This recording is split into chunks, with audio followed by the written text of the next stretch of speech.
Derivatives trading involves substantial risk of loss and is not suitable for all investors.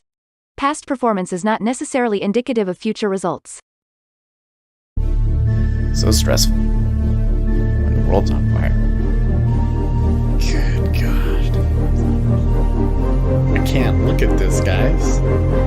Like, my strategy is you buy it and you hope that you got a good spot. Yeah, but we all think you're crazy. You don't fight this. No way. The markets are freaking out and you don't think that anything is wrong? Come back tomorrow and I'll lose it all. Should be fun. Good morning, everybody. Oh, you know what? I forgot to turn the camera on.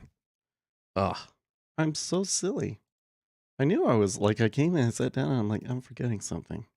Starting the stream, nothing set up. Oh, look, it's all dark in here too. We should fix that. There we go. How about that? How about that? Oh, and this needs to move over here. Right. So anyways, I was caught off a little bit off guard because, like, freaking look at this market, man. Ooh, they are getting creamed here in the treasuries. Oh my gosh. So while I was eating, the world fell apart, apparently. Well, not the world fell apart, but apparently we got some number that must have been really good. Look at this. And we had some movement to the, well, okay, so like the thing was yesterday, ooh, they sold that into the close. They waited till the very, very end to sell into the close. Oh my gosh, it was crazy. Then look at that move, and now we're getting another strong move. This is a big change overnight. And well, I'm actually surprised the S&P 500 isn't like completely throwing a fit over this. Oil, at the bottom of its range. Silver, well, silver and gold looks like they're going to the downside, but not quite as extreme as I would have thought. And Kappa looking awful. Bitcoin not taking a hit yet. The dollar above 109.11, showing quite a bit of strength here. Not quite to weekly highs though. So I think that what is going on here is the ADP number, but let me just check through here. I mean, I think the ADP number is different. Carl Quintilla, if ADP is right, this week's jobs number is unlikely to positive momentum for the Fed to hike by 75 basis points. It would most likely need to see a significant fall in CPI to reconsider 50 basis points, perhaps a print in the 6.5 range, but that seems materially unlikely, says JP Morgan. So I think that is why. Again, there's a couple of... Hey, Prashant, how you doing? Anyways, I think there are a couple of assets that probably should be moving more compared to the treasuries. We do appear to have a hole at 06. Yep. Looks like pretty low weak liquidity right there. I am not going to try and take a trade in here. Got a question on Financial Juice. Do they offer lifetime license? I didn't find it on the website, just monthly. Do you know how much that license is for? Should I wait for Black Friday? That's a really good question. So when they offer the lifetime license, it's about $1,000 for a lifetime license. But I don't know if it's ever coming back, to be honest with you. I mean, it would, if it did come back, it would be like on a Black Friday or something, right? But it may have been a thing that they only did early on. So I wish I could say like, oh yeah, for sure, like they're gonna do it. They're gonna do it this weekend, and you just I don't have any such inside information. But last time I checked, they did not have it on the website. They didn't have the lifetime license for a long time. It was just available, but I think they do that for like, get a base of users, and then yeah, 06 half definitely has got the hole. There's a lot of volume going through into it, and it looks like there's a lot of people selling here. The 2-year is above 3.5. We are seeing spreads steepen. by quite a bit. Actually, to the point that probably we'll see some pushback against it. Oh, I'm not getting where. Here's the numbers here. The U.S. initial jobless claims 232 versus 247, so less than expected. U.S. labor costs revised 10.2. U.S. productivity negative 4.1. Continuing jobless claims 1.438. So that doesn't look like anything that will really move us. I think that we are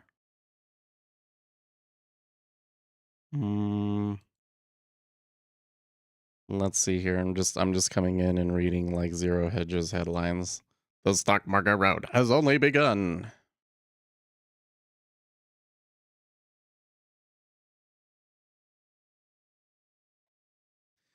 It sure does is looking like a really poor start.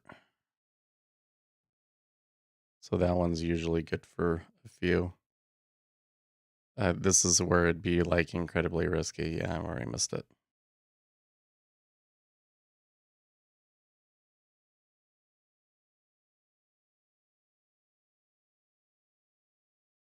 Every Fed tightening cycle ends in disaster and then much more Fed easing.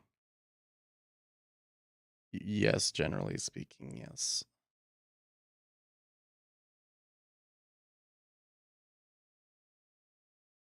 So not worse jobless claims means rate hikes can go on. Yeah. Like the whole thing here is that I think that people have been expecting the US to fall into a recession this quarter, and that the economy is really, really bad and all of these things. And what we continue to see is no, it's not. And the Federal Reserve has much further to go in interest rate increases, probably.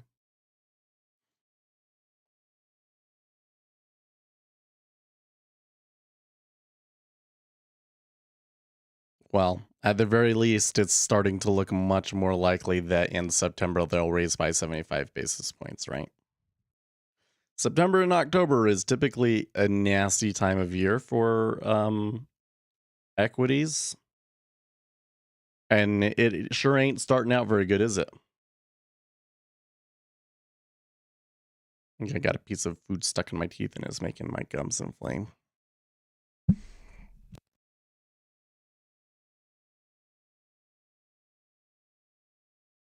So if I seem off, it's because I'm thinking about my teeth.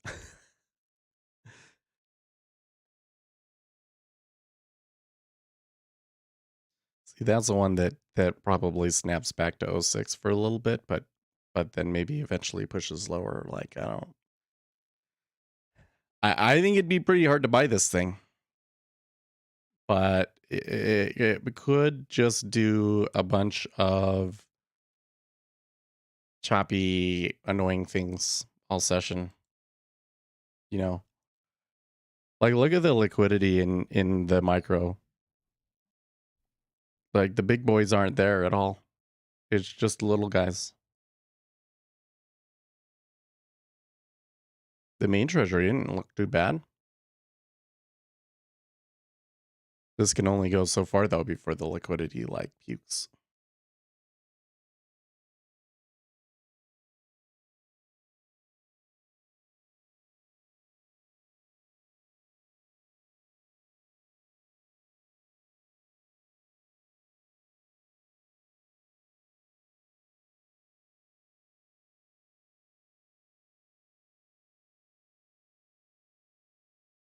Like the whole thing is so people are saying, well, the Federal Reserve can't do anything about supply side disruptions. Yeah, but the whole point is that if there's not enough supply, you need to bring demand down. You need to temper demand to match that supply. And what the Federal Reserve has been doing so far is not really taming demand. That's what I'm seeing. Jeez, somebody puked there. Oh my gosh. Wow. How many times have we seen something like that in this week, though? They're almost all in situations where I just didn't feel comfortable being in a position. It is terrible. Yeah, this is well. Listen, here's the trade over here is definitely go short the S&P 500 in it. I don't even have my SPOO Tom set up to even be able to take trades over there anymore, but yeah, that's where the trade is still is the S&P 500 has not priced this in yet. And they've got to be looking over here at what the treasuries just did in, like wetting their pants. Oh man. I mean, I'm finding this movement a little bit scary.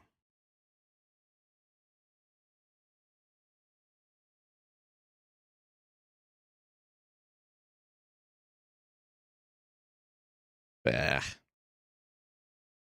There's this person on Twitter that says that there's no way T-bonds will drop below par. The Federal Reserve will implement yield curve controls long before ZB penetrates 100. No. So, number one, par on the 30-year treasury doesn't really mean a whole lot because the treasuries price in with a theoretical yield.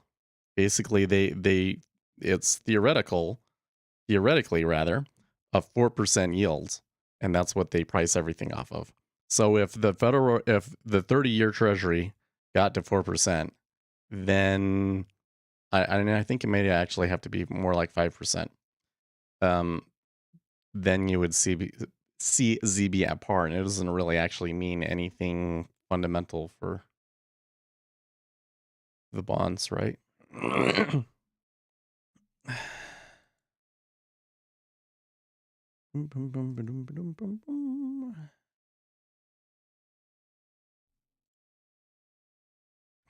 Oh look, there's a spammer on Discord. I have to ban them. Oh, what? It didn't ban. Delete all of their messages. Why you not delete their messages? Hard.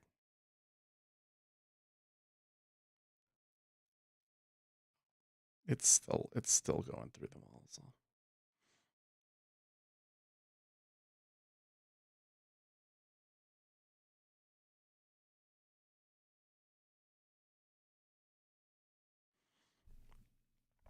Man, oh man, are they just gonna keep going until 116? This is a puke of epic proportions, guys. Wowzer.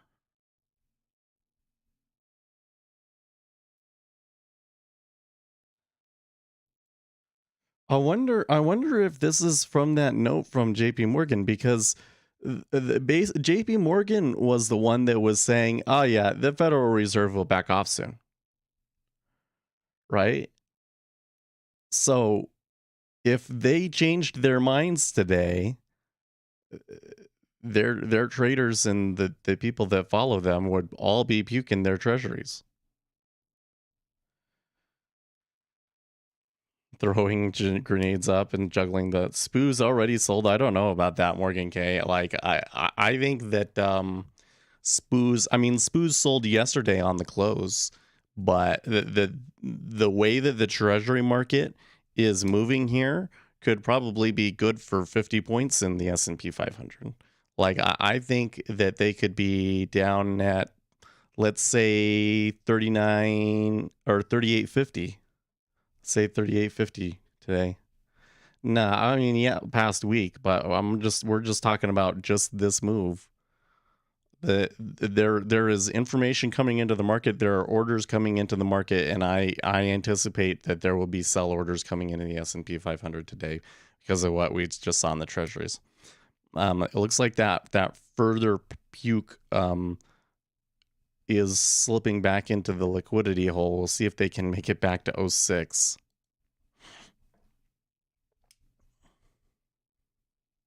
Jimmy Uriel, good morning. What ridiculous hypocrisy are we calling out today?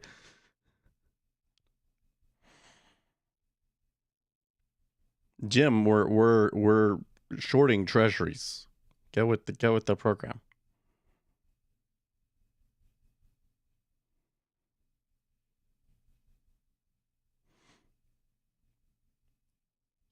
Well,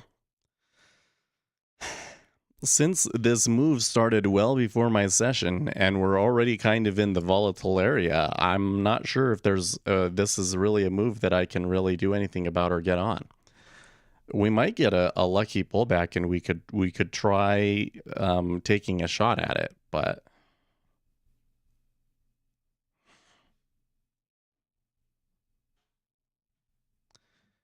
this move, it is really weird because what is it? The ADP number? What was that? US Challenger layoffs 20K versus an expected 25.81, right? So that's this other number. That happened at 5:30. So when I come back and I look at 5:30, market didn't really react too strongly to it until about 6 o'clock. And then when I go to like 40 minutes ago in my feed, yeah, I don't really see anything. Bank of America crypto buying momentum fades as investors weigh bear market bounce recession risks. CoinDesk.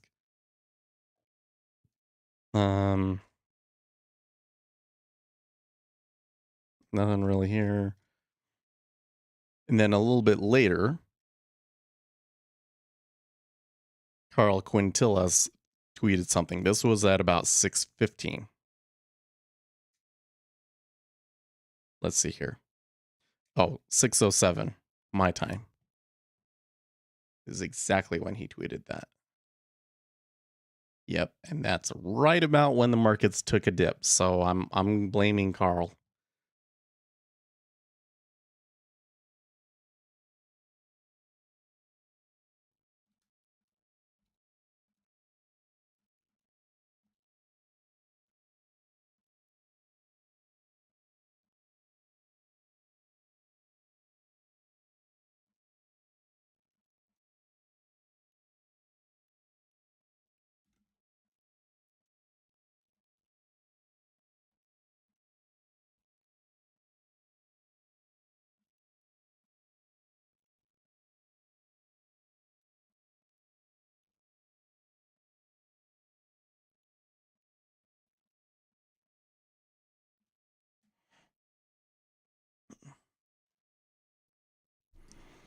$3.35 breakout not good for stocks and debt.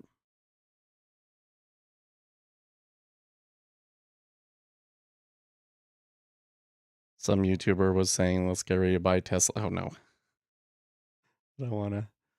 Listen, so I was thinking about this yesterday because I was talking. We watched this. Well, I watched. My wife didn't watch it. She would have been really interested in it, I think. But there was a documentary on Netflix about that NBA referee that was fixing games, essentially. It's kind of interesting because the guy claims that he didn't fix games. He claims that he just had enough insider information to be able to predict which way the game was going to go like 80% of the time.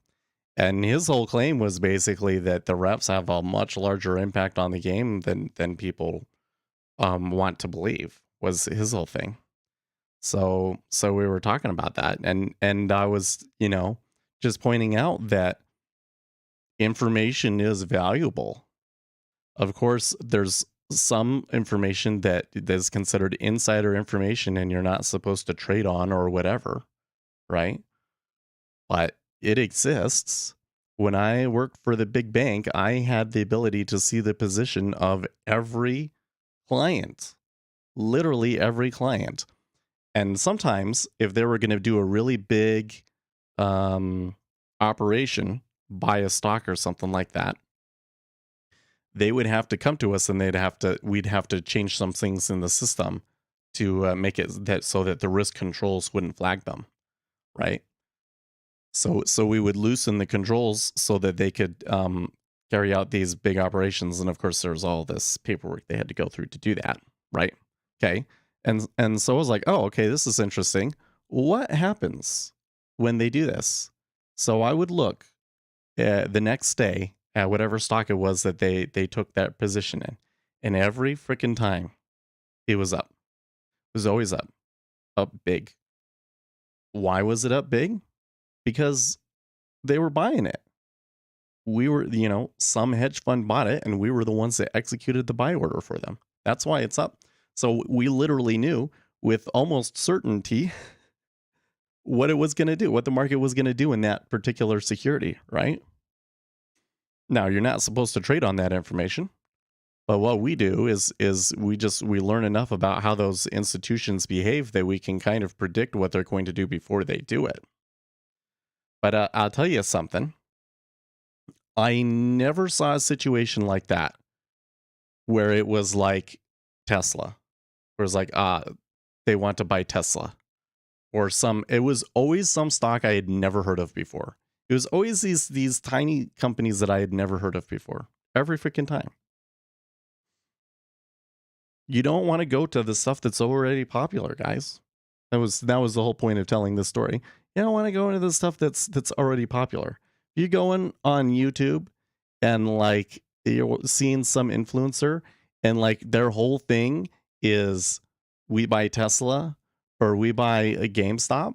Like they might make profits during certain periods and stuff, but in the long run, being in the most popular thing usually fails on you. That usually means that stock is about to top and you're going to have a really ugly downturn. I mean, we already saw it in Tesla. I wouldn't be surprised if we see it again. Because that company is probably going to continue to be very popular in the zeitgeist, right?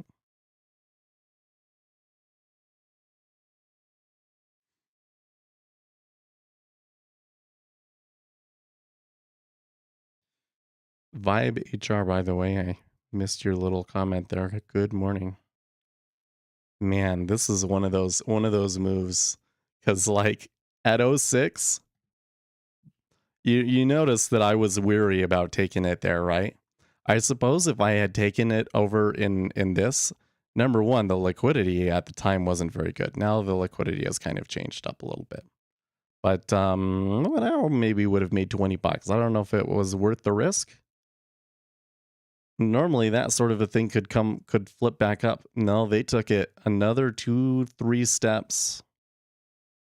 So this is, normally we talk about large meta orders and you're going to see like a liquidity hole forms and then kind of a pullback and that sort of a thing, right?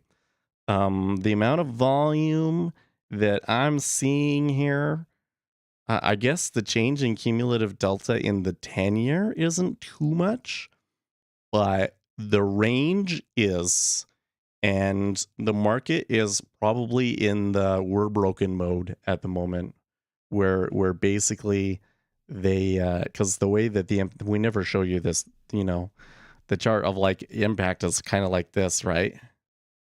And there's like this limit to your impact, but then there's this point at which it just skyrockets because the market just completely breaks. That's too large of a portion of the overall volume. I think that's what we're seeing right now. ATXG yesterday, did you see it? No. I was watching NVIDIA yesterday.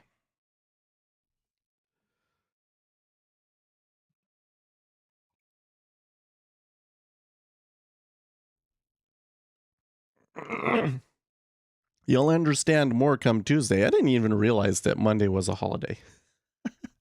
You believe that? But come Tuesday, you'll understand why. I probably said too much.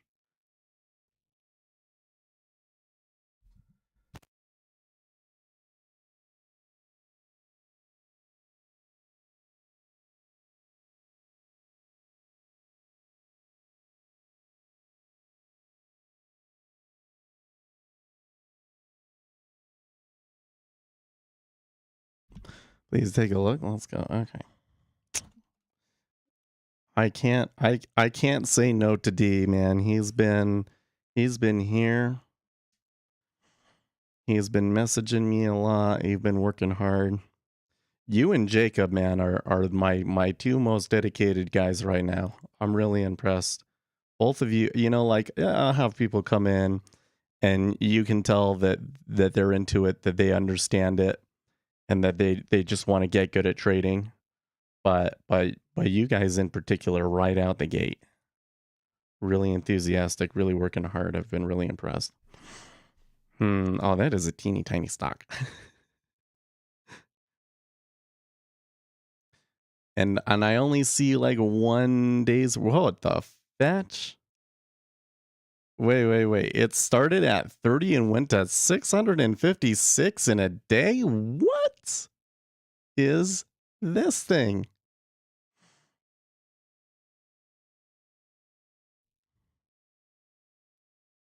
What do these people do?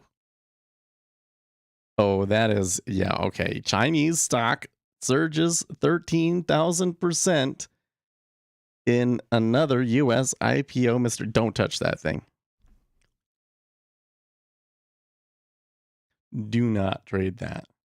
Okay, they snapped back to 06 in the end. Yeah, that thing will blow your account for sure.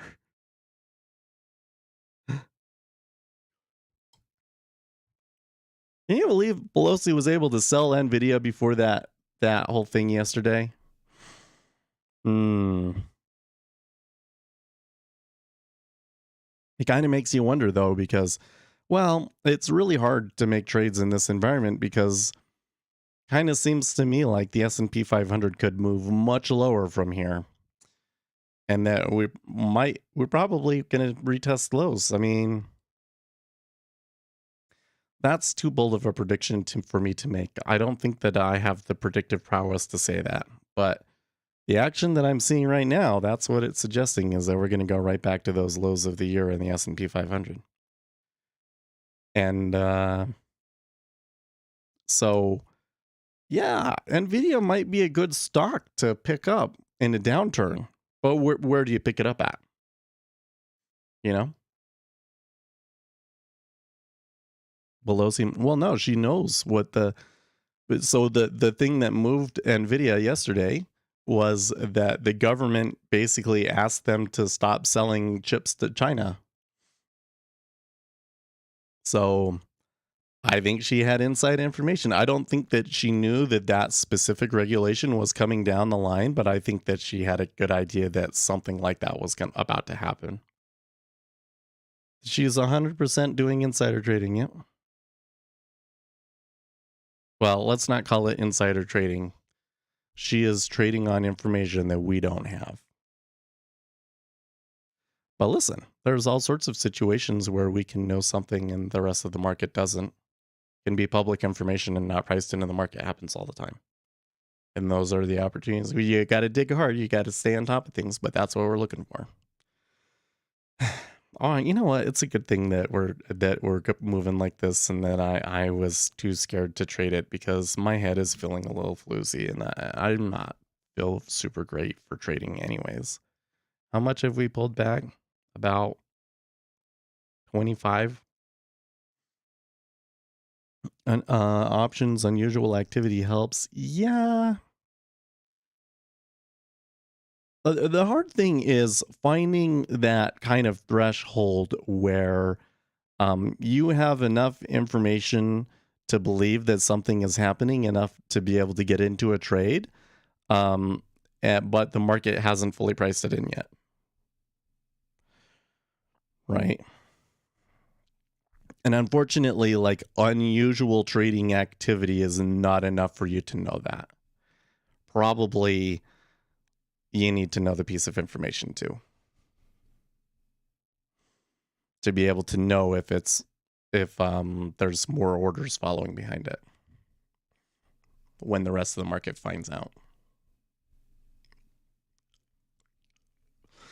We're seeing about 15,000 contracts net buying here through this range to bring this pullback.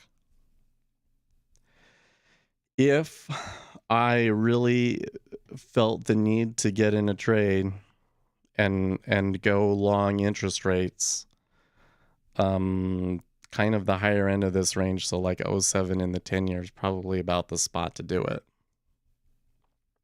But I don't feel that confident in it. In fact, I'm concerned, not concerned, but, there's a decent probability that that was the lows. And regardless of whether or not that was the lows, action in this location is likely to be very illiquid and volatile and hard to hold to stop.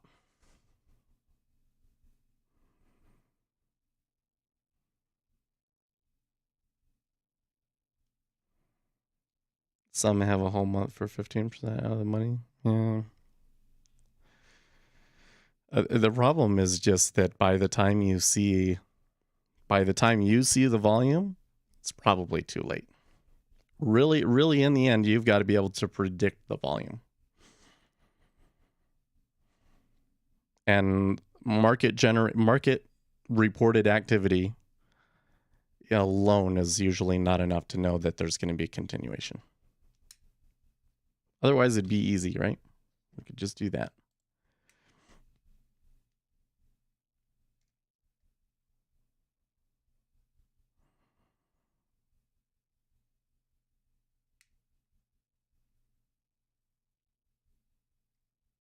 Yeah.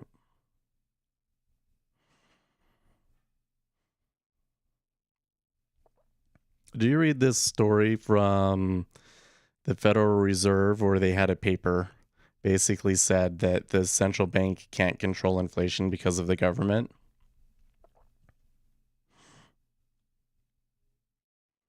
This increase in inflation could not have been averted by simply tightening monetary policy. The U.S. government's fiscal policy contributes to inflationary pressure and makes it impossible for the Fed to do its job. Trend inflation is fully controlled by monetary authority only when public debt can be successfully stabilized by credible future fiscal plans. When the fiscal authority is not perceived as fully responsible for covering the existing fiscal imbalances, the private sector expects that inflation will rise to ensure sustainability of national debt. As a result, a large fiscal imbalance combined with a weakening fiscal credibility may lead trend inflation to drift away from the long-run target chosen by the monetary authority. Yeah, no duh. That doesn't mean that the Federal Reserve shouldn't keep raising interest rates, because that would just make it worse, but yeah. Isn't this what we've been trying to tell people the whole time? Well, I thought that would catch you guys' interest, but none of you started saying political stuff, so I don't know.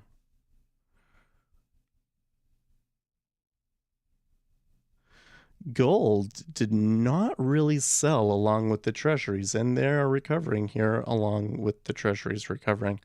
I'm actually kind of wondering here, it's entirely possible that this entire move gets retraced. Entirely possible.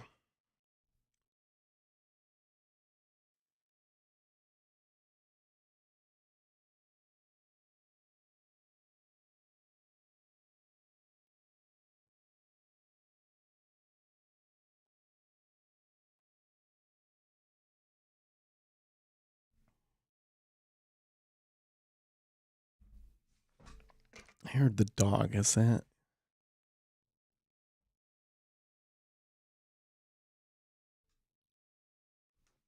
Oh, okay. The kids are up.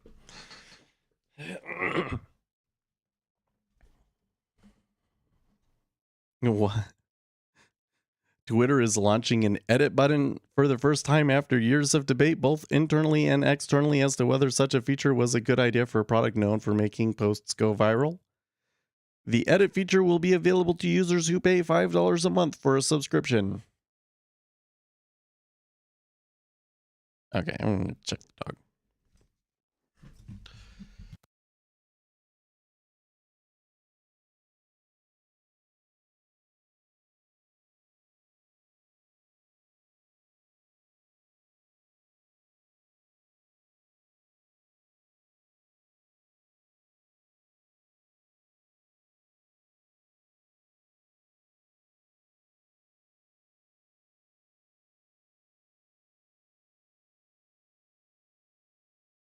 I thought I was feeling better yesterday, and today I just feel more sick. Pretty good turn back down. All right, I guess 07 was a good spot. Let's see how much you get out of it. $10 there, maybe?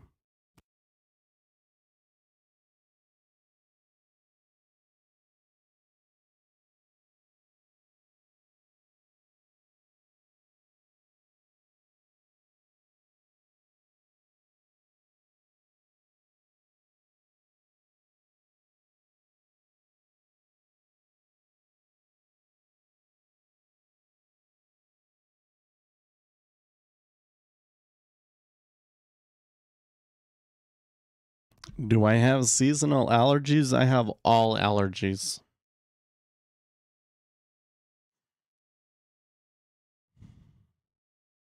Yeah, I do feel tired just because I'm sick, but like there's the great thing about it, guys, is I can watch and I can learn from what I'm seeing, and I don't have to take a trade. Isn't that great?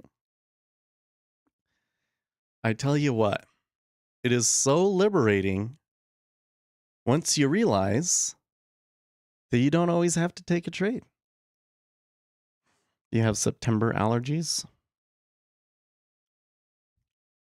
I need to pull up my sheet to see which things I'm most allergic to, if there's maybe those are going off here in September, because it's possible that that's what's getting me. Thinking back on it, I'm not sure I took my allergy pill yesterday, but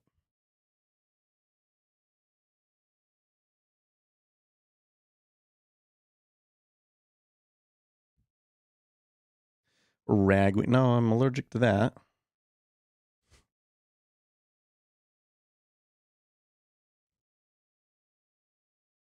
So, like, seriously,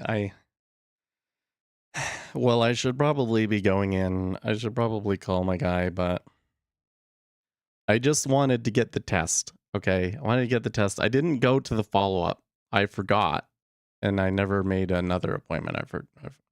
And I should just set a follow up appointment. But when they did the test, it basically showed that I was allergic to everything,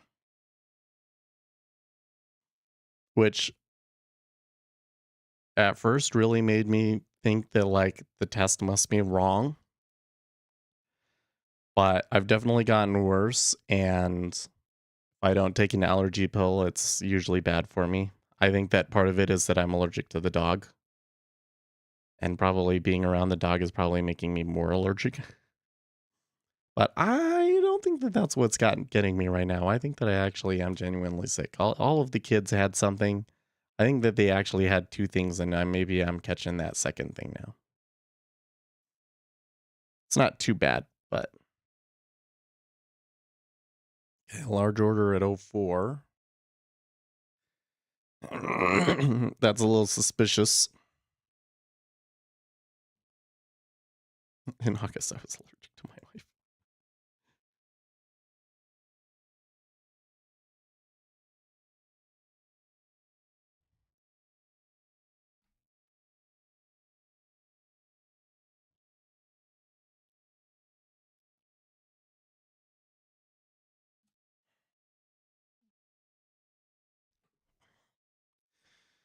$2,000 of that order at 040 was one person. About that much.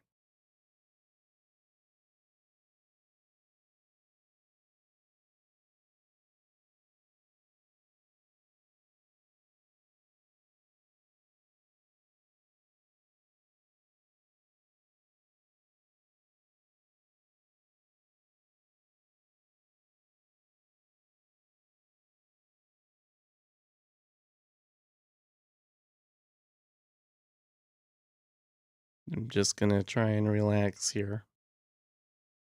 We'll let this thing, even if I was looking to take a position right now, the 04 would have me a little skittish, right? I don't like messing around with those big orders.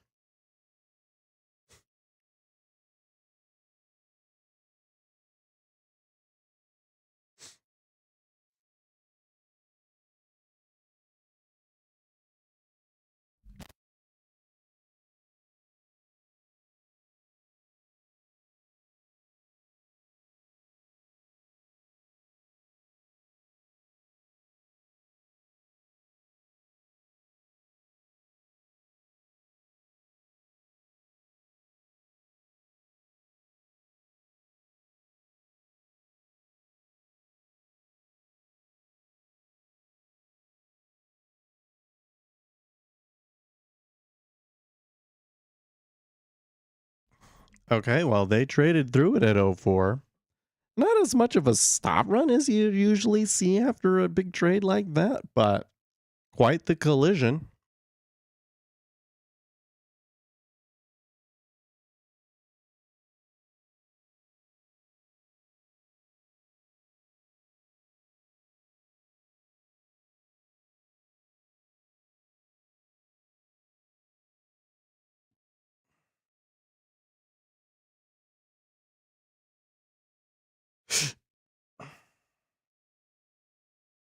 Well, apparently the big news story this morning is majorities in both parties say democracy is in danger of collapse. You know what? Well, you know what it is. Yeah, so yesterday Joe Biden was talking about gun control and he was like, yeah, y'all want it so that, you can keep the government in line. But, if you're going to have a rebellion, you need more than your guns. You're going to need, F-15s and nukes is what he said. That was, it wasn't word for word what he said. It was pretty close. I can't believe that a president would be talk about, like, if there was a civil war in the United States, you're not going to use a nuke. Stop it. Stop it. Such an awful thing to say. Really, really just an awful thing to say. But it's got everybody all up and talking about civil war again. And I've had people on the right tell me, or all the time they're saying, "Oh, I think the left wants a civil war. I think that they're egging for it." And I was always kind of like, "Well, no, nobody wants a civil war. Stop it. Stop being dramatic." But I see a lot of discussion about it. And the left really seems to be convinced that they would have the advantage in such a thing. I don't think that it would be like as simple as somebody has an advantage per se. I think that a civil war would just suck for everybody. I think that it would probably be more like the Irish were for independence, right? A lot of terrorism and that sort of a thing. Guerrilla warfare.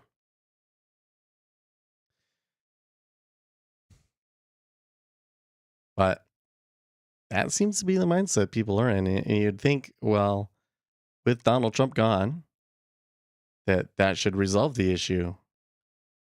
But the reality is that Biden has not been a uniter at all.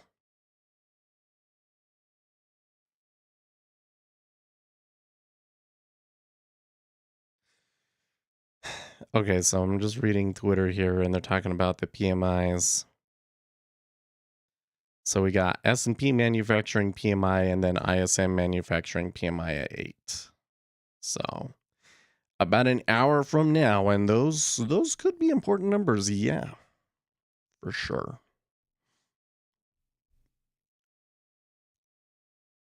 Well, they're backing off of that 04 so far.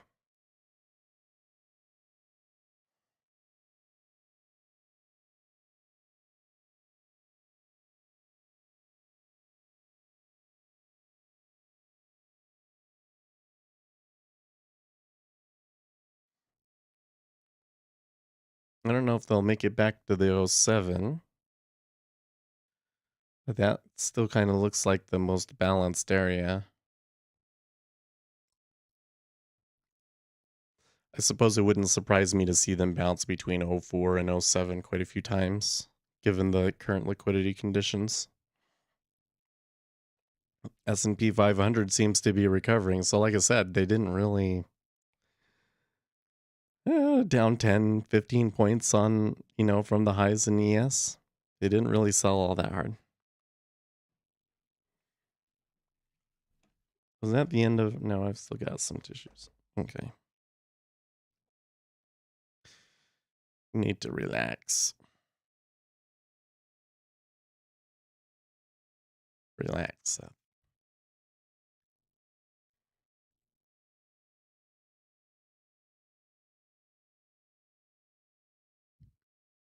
It's making my head stuffy now. Need to drink more. That's what I need to do.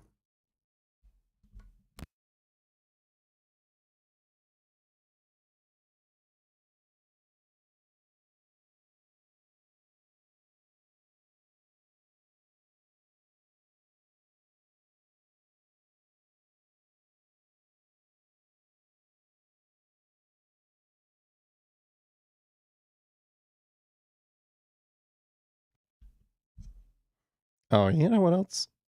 We need the music. That'll help a lot. Because I definitely want to stick around and pay attention here to the market, because we've still got more stuff to come today. but I want to relax a little bit for now.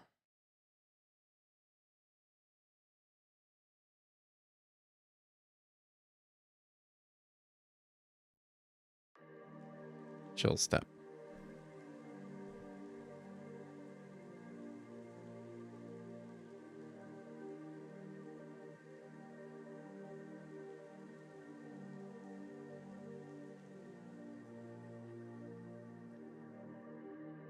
Pressuring 04 again.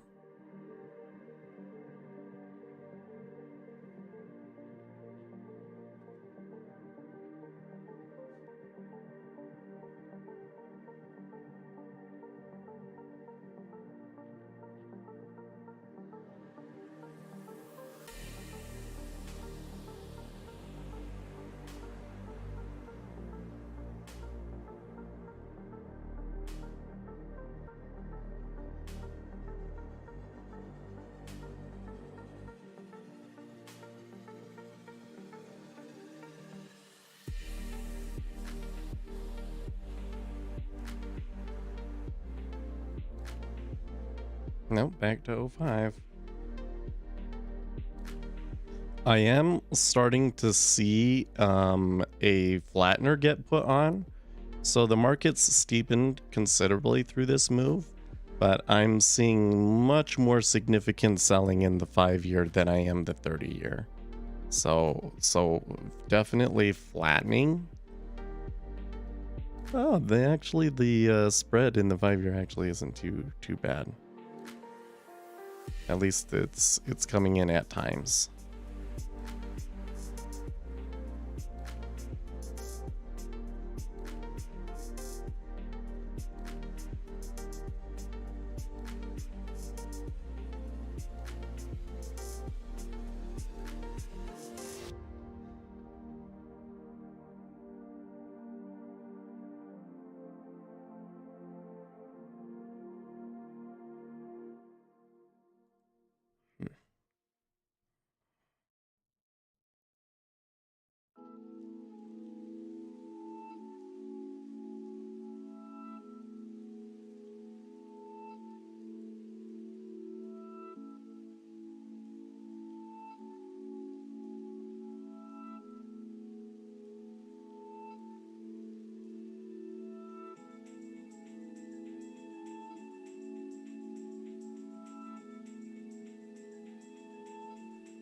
It's still a big order at 04 too.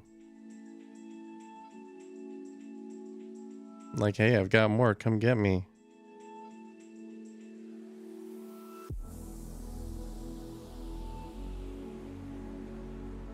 By the way, how's the volume on the music? We're good there? I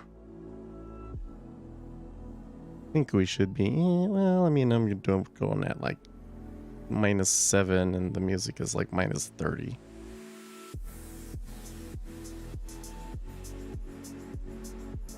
Keep it down here in -3.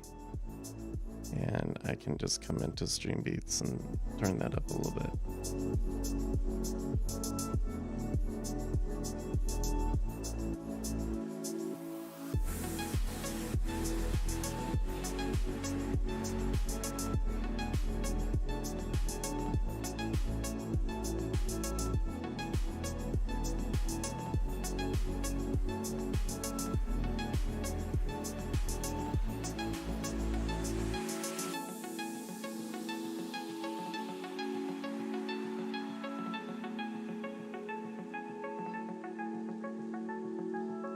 Well, there has been a large order at 04, but it kind of disappeared there.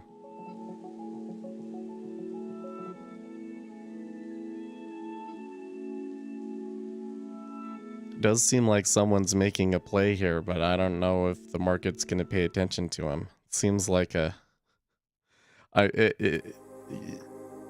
given the market that we're in, I wouldn't be the person coming in here and trying to like nudge it a certain way, you know what I mean?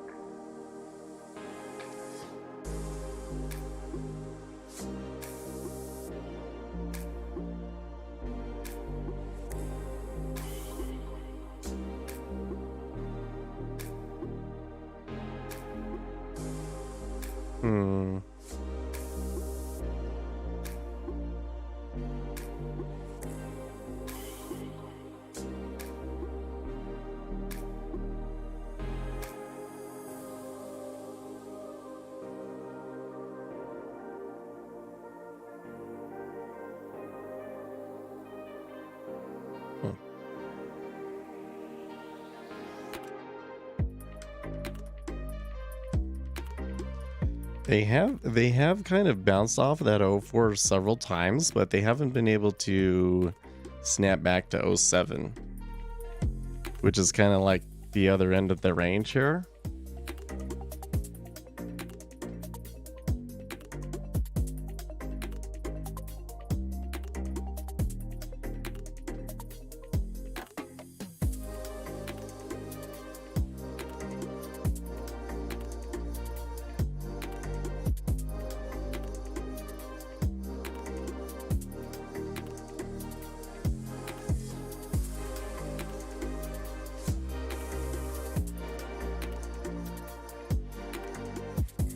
There, you see that. And the other thing is that they will hit into 04 and it will even like pull, but like they don't clear and put any kind of an offer.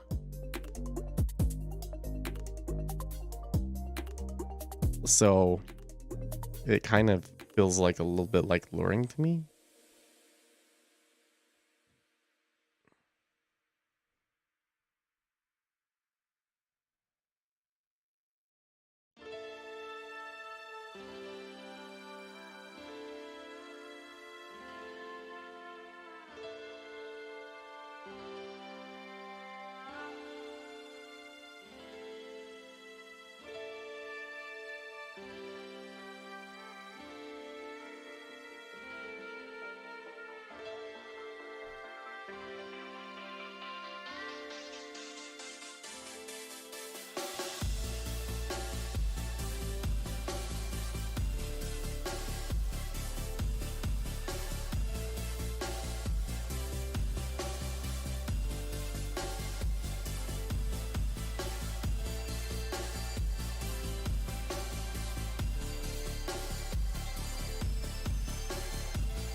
Now they're through it.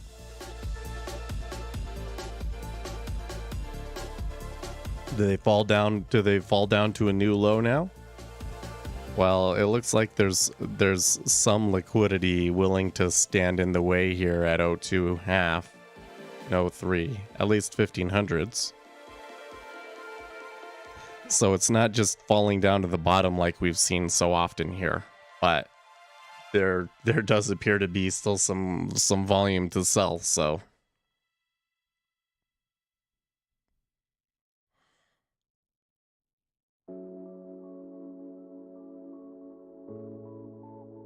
I could be wrong, but I think that if we punch through 116 even, there's probably going to be somebody that bought at 04 that's going to be a little unhappy, yeah?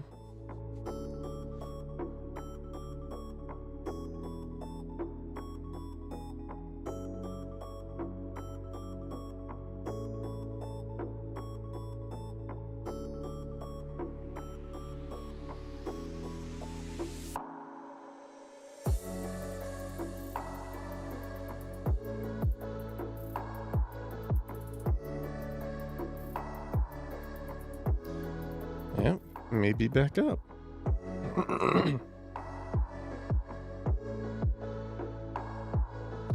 That may have just been market maker testing it and kind of going, well, okay, we can stick to this range here, that's fine.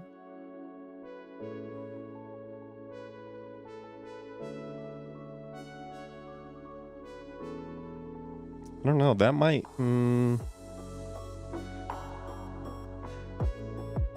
I'm kind of questioning myself here because this seems like a significant thing that they had a break, they started testing for the low and it snapped back.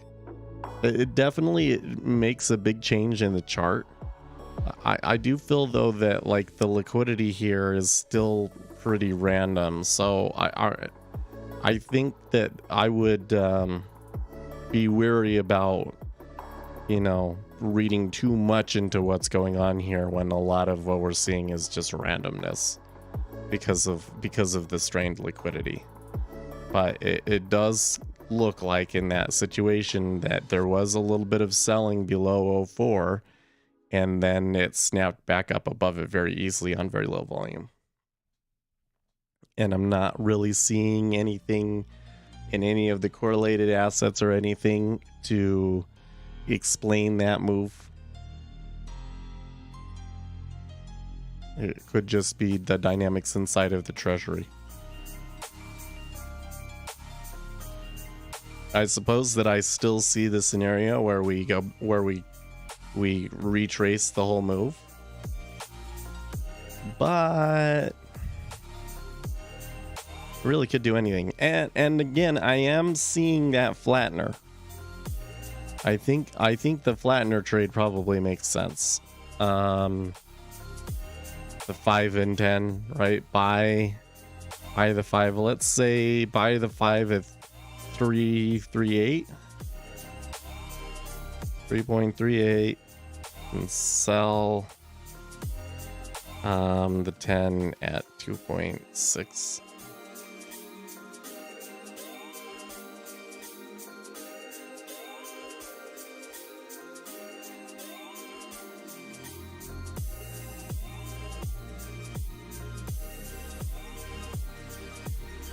Or sorry, 3.26.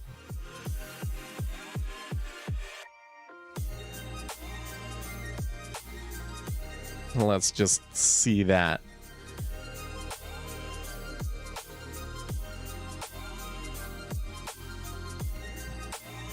It'd be up 5 ticks just so far.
What's this? AMD statement: at this time, we do not believe that shipments of MI100 integrated circuits are impacted by the new requirements. We do not currently believe it is a material impact on our business.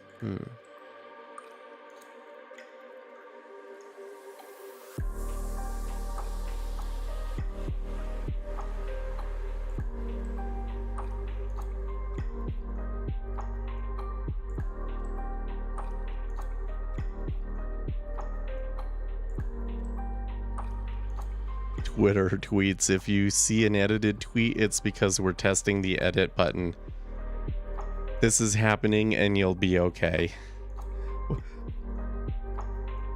Tweeting that at 6:40 my time this morning from Sprinkler. That's what.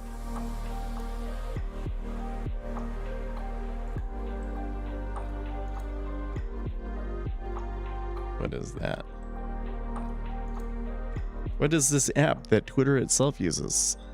Unified Customer Experience Management Platform. Oh.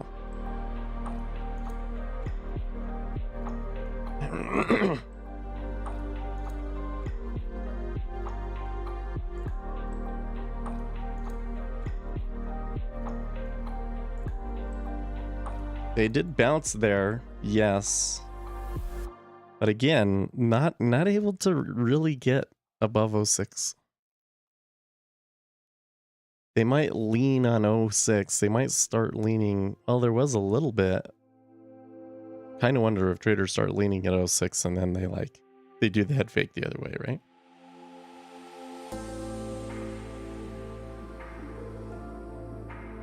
The compromise with the Twitter edit button has to be that everyone can publicly see the original tweet. Listen, the Twitter edit button isn't a big deal because a Twitter post can't be more than 100 characters anyways. So the only reason to use Twitter edit button like that is for like a grammar fix. Tesla loses more ground on Wednesday as the stock sell-off continues. Tesla, though may be stabilizing as losses slow, Tesla stock has not seen a boost from the recent stock split.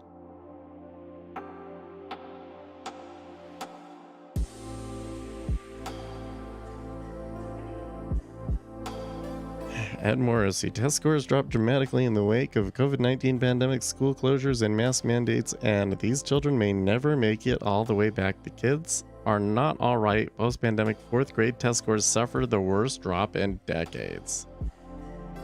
Yeah. It really is interesting to see the argument in the public sphere over, remote work, remote school, that sort of a thing. Because a lot of people think that there was no negative impact to business from remote work. And I think they seem to believe that you can do remote school too. But I think it's very clear that the kids did not handle it very well. What the fetch? PIMCO sees 50 basis point interest rate hike from the ECB next week. CIO for Global Fixed Income, Andrew Balls. How is it not a 75? Everybody else is predicting a 75 basis point hike. Oh man, so I guess the big news story is that Twitter is getting an edit button. That's the big news today. Twitter is launching an edit button. Now, when do we get the edit button? Apparently, it is currently in testing at the very least, right?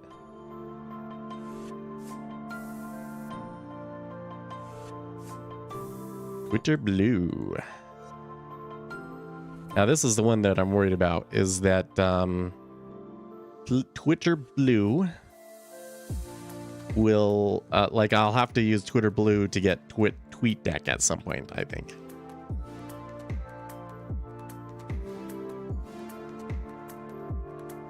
Let's see here. What was Twitter Blue supposed to be in Twitter Blue? Access to undo a post, organize bookmark tweets into folders, and more easily read long tweet threads.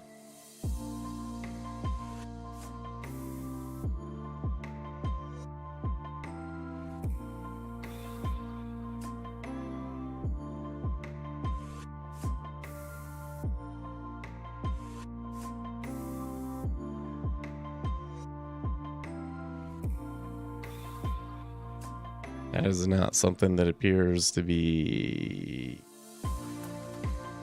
available yet. Oh, and then they broke the 04 again.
No, I don't see it. The ability to do it yet. So I don't know. Oh wait, no, there it is. Twitter Blue. Upgrade your content. Undo tweet. Add free articles. Top articles. Reader. Bookmark folders. Custom navigation. App icons. App theme. Get early access. Upload longer videos and 1080p videos. Yeah, not enough to convince me. Nope. At some point, I think I'm going to have to do it. By the way, did I say hi to Tobias? I know that you said that like a long time ago, but I don't know if I actually responded to it. Oh, they tested it again? It seems like that they're able to move through that 04 pretty freely now. Has been... I guess it hasn't quite been 45 minutes, but I think maybe now the market has healed from all of that. It's all good. Yeah. I don't feel like I'm 100% on. I mean, for one thing, it's a little quiet today. Chat is a little quiet today. That's just the way it is. But I do not feel good. I am sick. My head feels kind of floaty, you know? And it's never good when there was a really big move and I wasn't around for it, you know? That move yesterday, man, that sell-off into the close, I watched that happen and I was like, oh, what? I was so frustrated that the funds literally waited until the last 30 minutes before the close to do it. It was quite a surprise to me. Oh, here's the S&P 500 opening down now.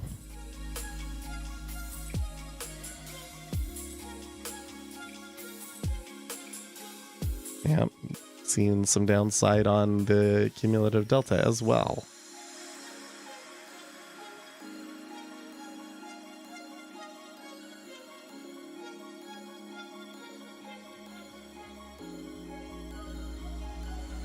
Also in the indices. Yeah, they did do some crazy stuff in the indices at the end of the day too, didn't they? Reverse the close. Goldman Trading Desk. We continue to see methodical risk-off behavior. This isn't going to reverse in the near future. Now they're showing me early access volume articles. That's cool, I guess.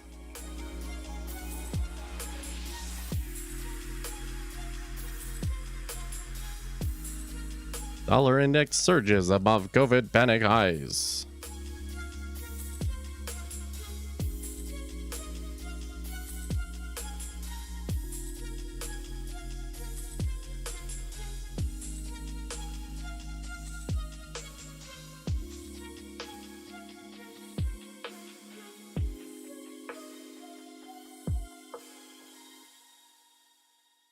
Well, you know,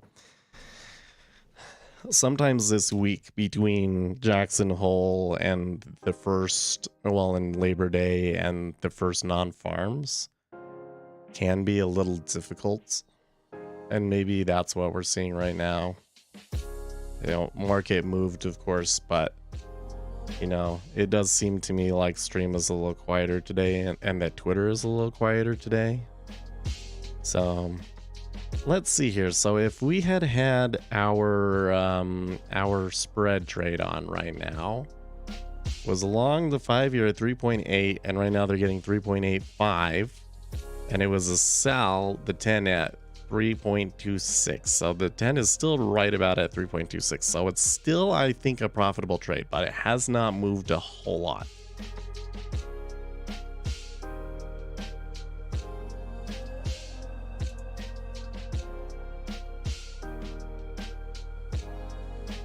Oh, here's maybe a little bit stronger up move. 06 is a break of the top of the range. I'm still kind of interested to see what they do at 07.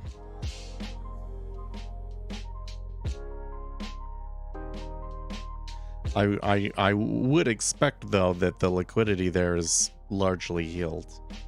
So that's gonna make it harder for like the we completely retrace things kind of trade. But actually really all of those things combined kind of make this like not a very good place for a prediction, does it?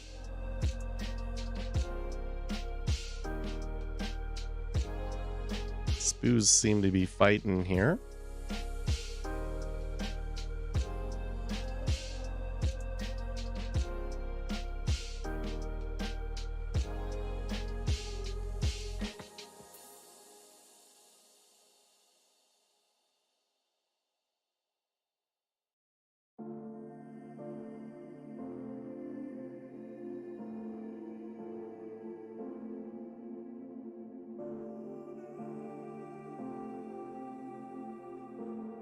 Let's clear the upside.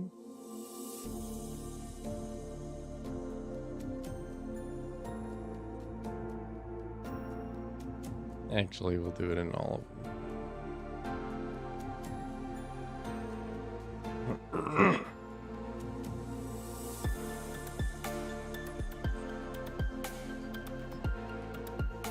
Well, so now we've had the change here.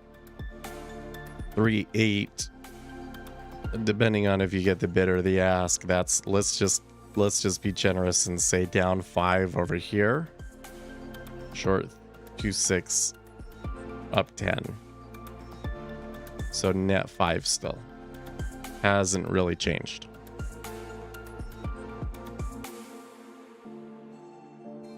That flow does kind of look a little strong.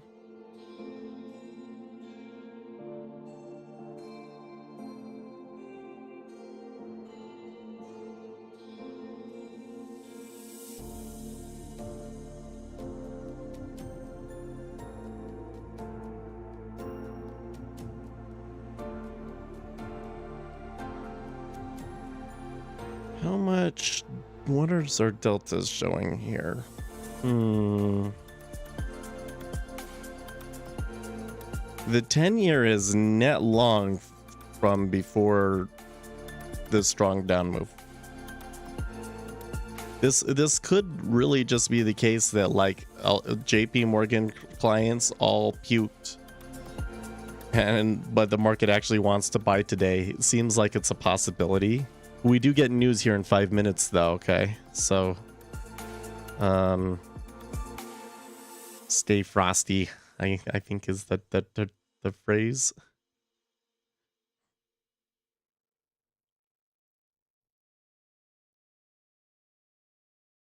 Yahoo Finance tweets Bitcoin won't bottom out until the economy bottoms out. Yeah, probably right. It's a risk on asset.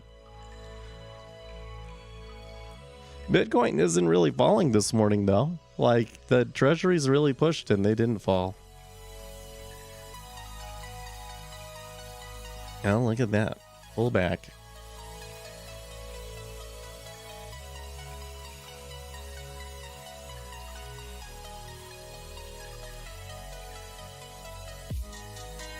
I don't know. Every move kind of makes me think like, oh, like maybe it's really going to go this way, or really maybe it's going to go this way.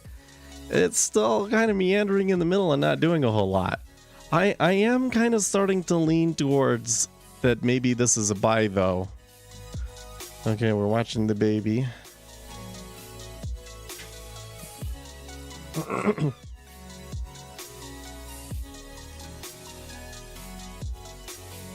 Or rather, long side here in treasuries, short rates.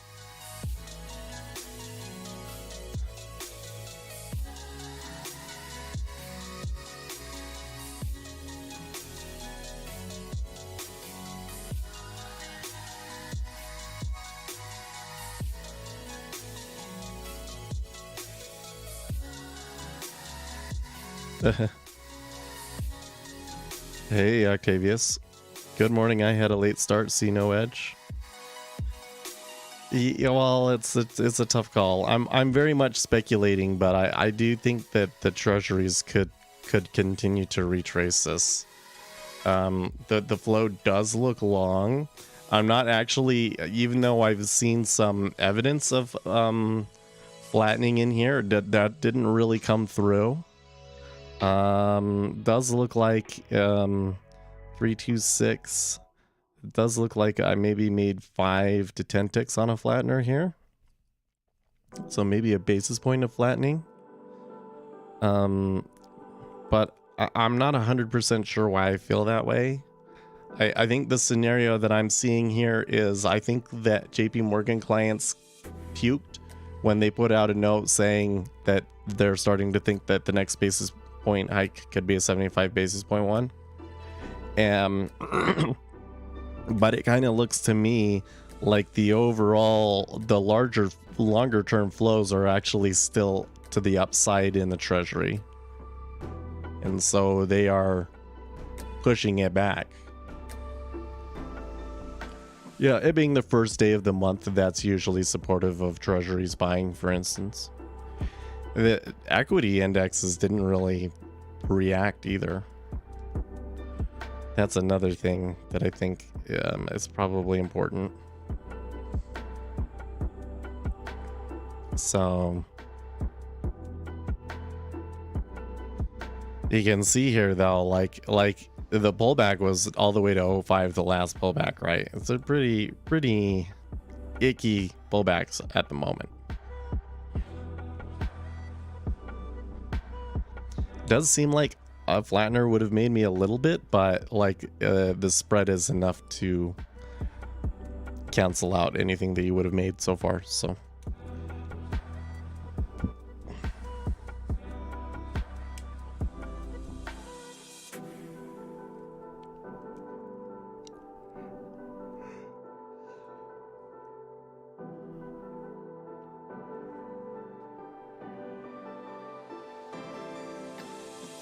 German power price halves in 3 days on EU crisis plan, says Bloomberg.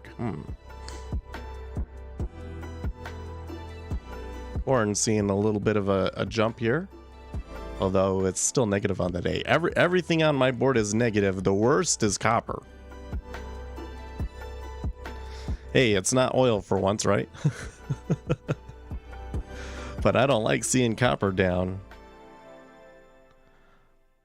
That means that things continue to suck for China. That's what that means. You've seen all these videos of like the Chinese people, like they're all like hiding in the, like there's like a river. There's like this, the video I saw was like the underside of like a canal tunnel or something. And they were all sitting under there trying to get out of the heat. Like, it's just crazy. Some people, they use the copper gold ratio. Yeah, it is a useful one. It is a very useful one. Although I do feel like that I would use that more if I was trying to do some sort of a quant strategy, right?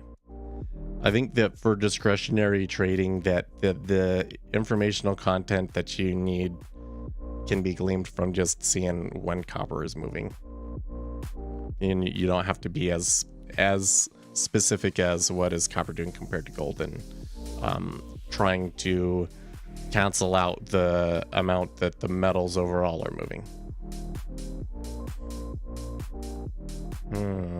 Micron unveiled plans to invest $15 billion in the construction of a new manufacturing base in Idaho.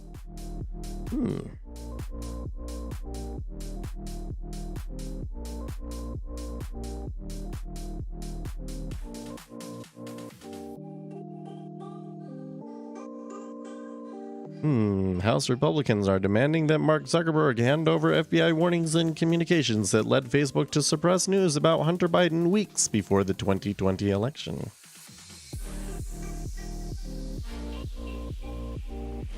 Nine days from the peak of hurricane season, total snoozer. Carl Quintella retweets Mike Zaccardi.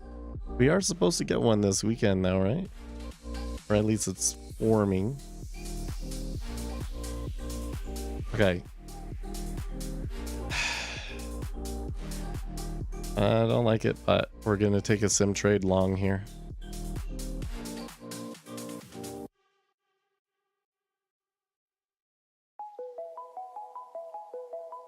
I'm not going to use as many contracts as I did yesterday.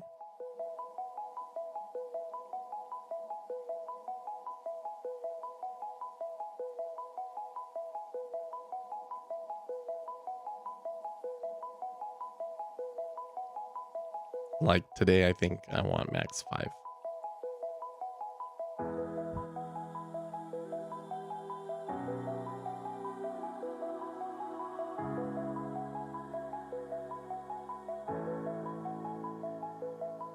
Okay.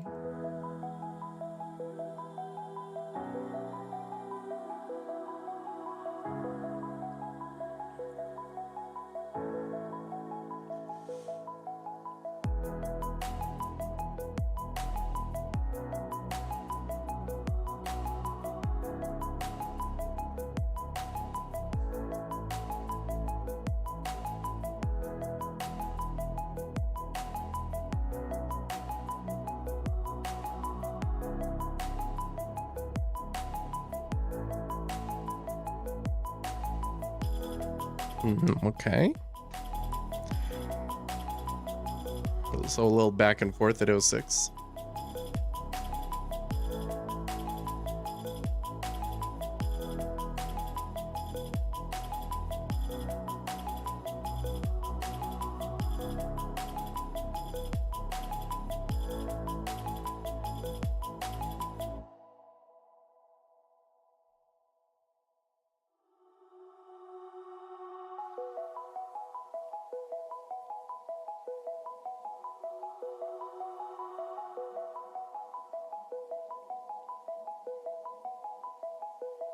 Well, it's kind of looking like there's still, well, my flattener would still be maybe up $5, but when I look at the chart over here, it looks like the trend is still steepening. So not filled at 06 half yet, huh? There we go.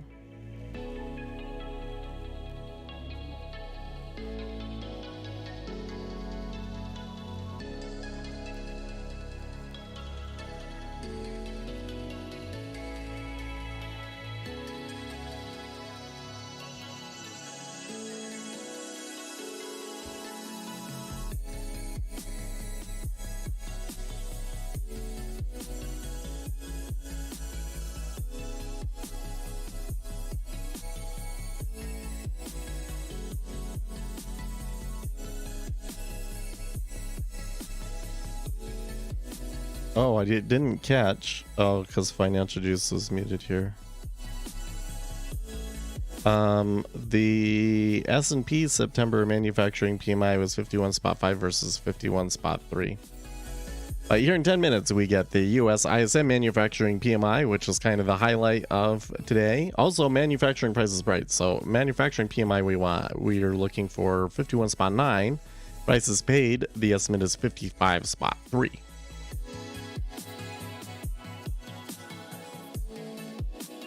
Now, if that number is below 50, then these treasuries are going to pop off. But I think that the kind of the data that we're getting kind of suggests it will actually be above 52.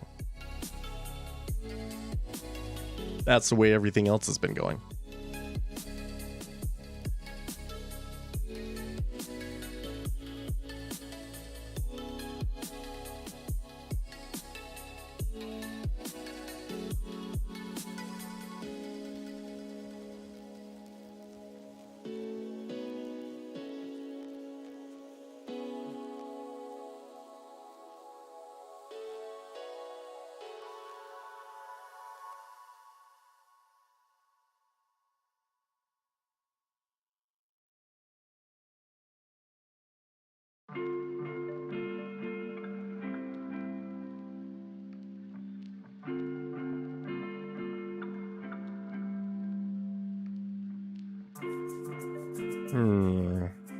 See, there's a little bit of flattening.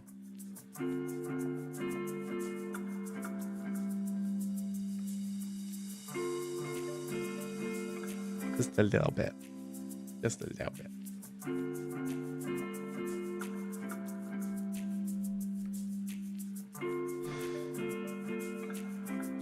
Let's see here. Market summary, JP Morgan equity, and macro narrative. The SPX failed to break through its 200-day moving average and then quickly fell below its 50-day moving average, catalyzed by Jackson Hole, but low liquidity as the index below the 4K psychological level with uncertainty around the existence of near-term positive catalysts. If the revamped ADP print is predictive of the non-farms payroll, the plus 132K jobs is unlikely to pause the momentum for the Fed to hike by 75 basis points in September. Instead, the Fed would most likely need to see a significant fall in CPI on September 30th to reconsider 50 basis points. Perhaps a print in the 6 to 6.5 range would compel the Fed to be less aggressive, but falling from last month's 8.5% to those levels seems materially unlikely. That was the report they put out that I think really shoved the treasuries, right? I think it's really important for us to note that that is probably what caused this down move, because that's a really good explanation for why the action was like so fraught to the downside here when we were at lows, and yet we can like be materially rising here. Oh man, I maybe I should have had more confidence in myself here on this, because this is going right. This is a good run. I'm not gonna be I'm not messing with it like I did yesterday, right? I'm just gonna like let this one contract go.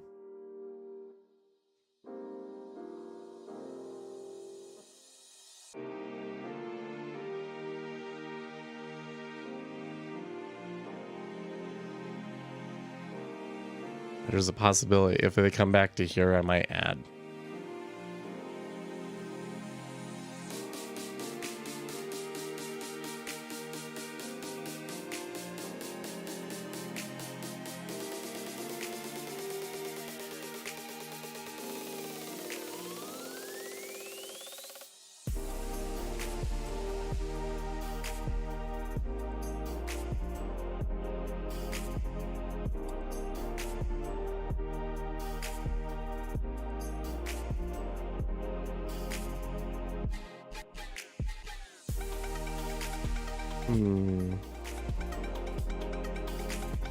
So there's a bit of the pullback.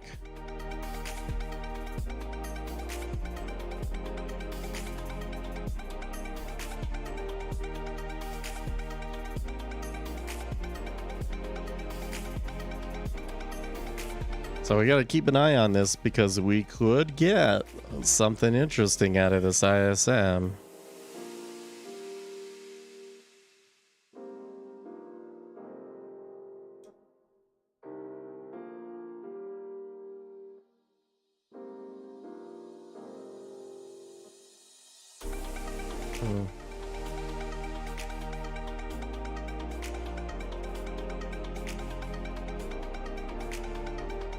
Who's this guy?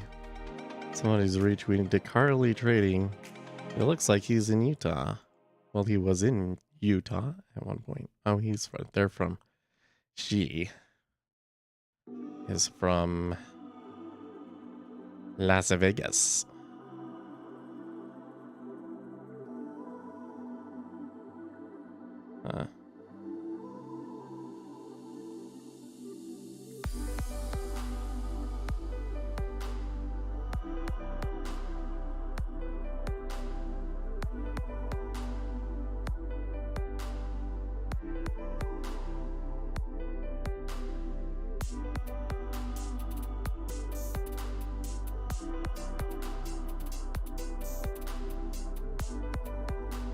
There's another little push. They're making a real push here ahead of this ISM, man.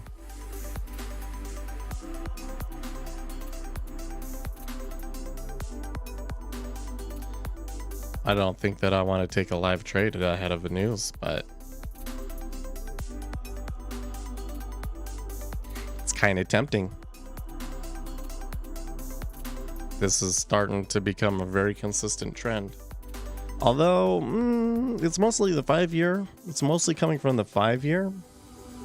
Volume's not incredibly clear in the 10. Nor am I seeing very strong correlations. I guess you could say that on this move up it's been with the 6J. But it's not super obvious. Yeah, ZT leading. But I agree, Octavius, that there's a really good chance that somebody is trying to front run the number again. And I wouldn't be surprised to see a number below 50. And we're kind of in the situation where if we get a number below 50, we might be able to take a trade. So, okay, so there's the some of the liquidity pulling.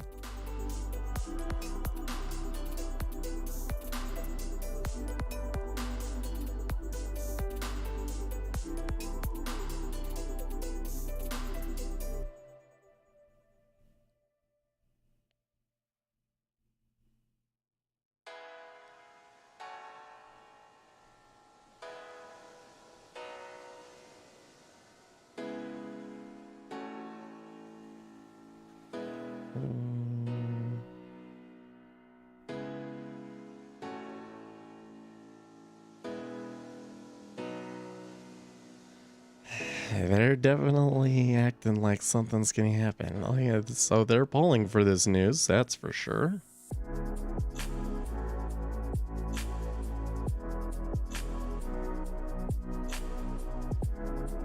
Okay, so again, the number we're looking for here, manufacturing PMI 51.9, prices paid 55.3.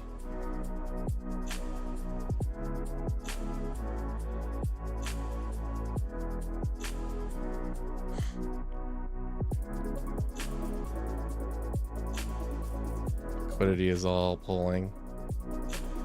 Okay. Huh.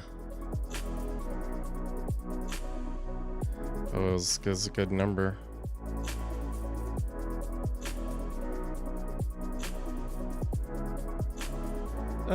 You flat. I guess not.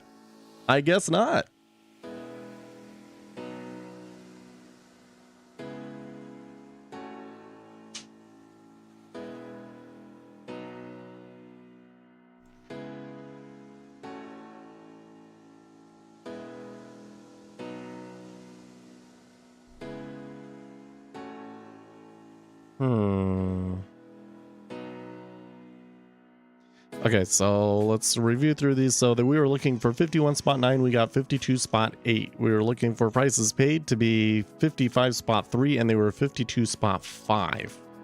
Oh, now that's really interesting. That might explain why we saw a little bit of movement on both sides. But that actually could suggest that we could see, I mean, this is a tough call. The manufacturing prices paid might be really important.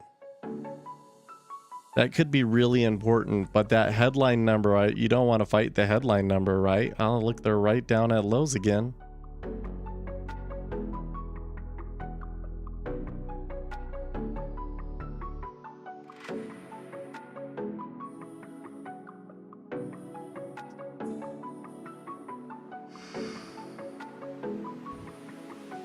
Where was I able to puke my sim trade at? Only -3. I guess it could have been worse. Good thing there was only one contract on, right? Well, a low number would have been good for the overall market for sure, yeah. Can I buy it right here? I'm kind of tempted.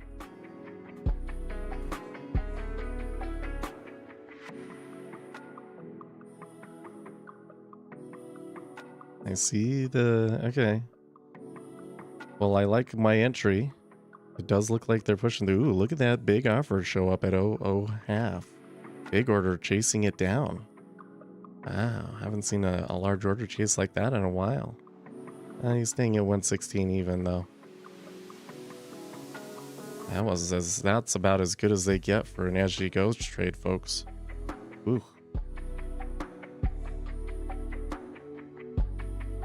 Man. And it's flattening. Our flattener would have made mondo money now at this point.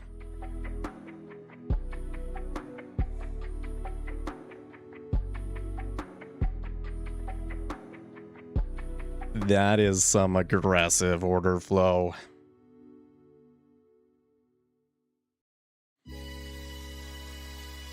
Okay.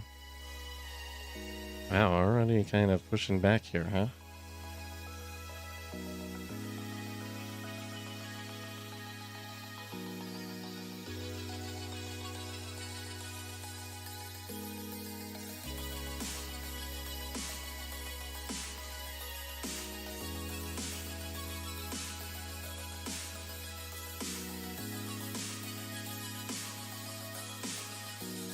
Just leave an order out there just in case we get another little pop. And I don't like the way this is reversing though.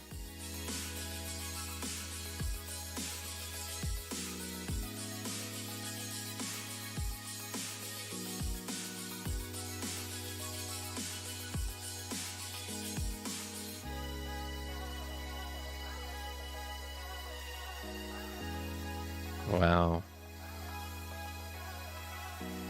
Well, it's quite illiquid here below 116.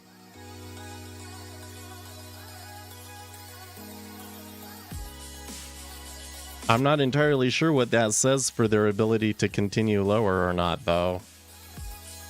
Certainly, volume-wise, there could be more volume to come out here. I mean, so again, every economic number that we're getting here seems to suggest that the economy is still remarkably resilient and seems to be reinforcing that a 75 basis point hike is coming. And who knows what beyond that.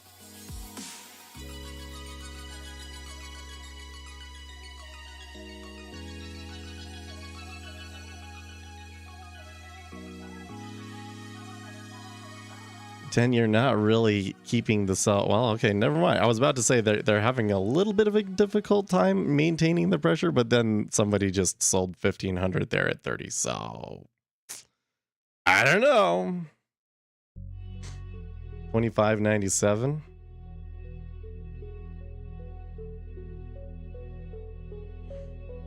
An uptick.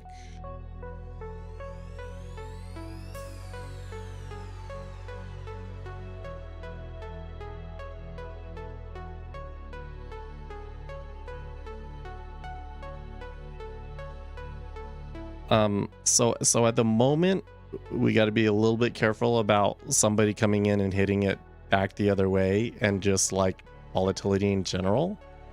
But the way that traded at 30 looks a lot more like profit taking to me, just because it was a very passive order.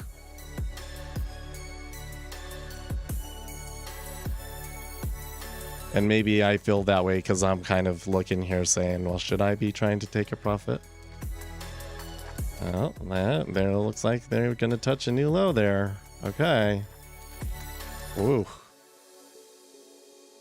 It did not take much for them to take that other dive, too. Oh, man. I need to come back and look at a chart, man. I need to come and look at a daily chart. Oh, yeah.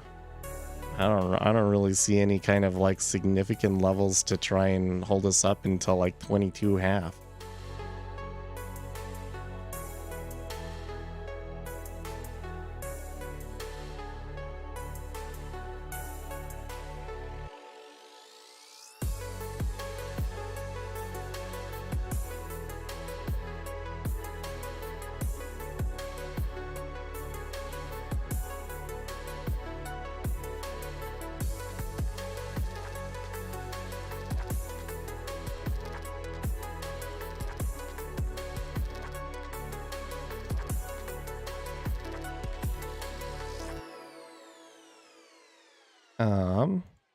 By the way, what did the 6J do? Oh yeah, 6J got slaughtered.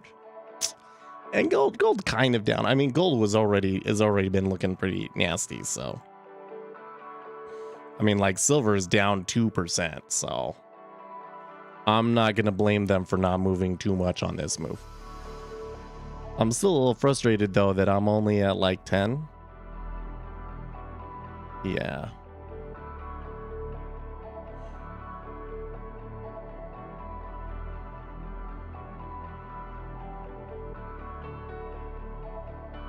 Dude, this was like the perfect trade for the downside though, because there was some pretty decent flows, long flows coming in before that news and everything. So it really created a situation where they sold it hard. Kind of a perfect storm.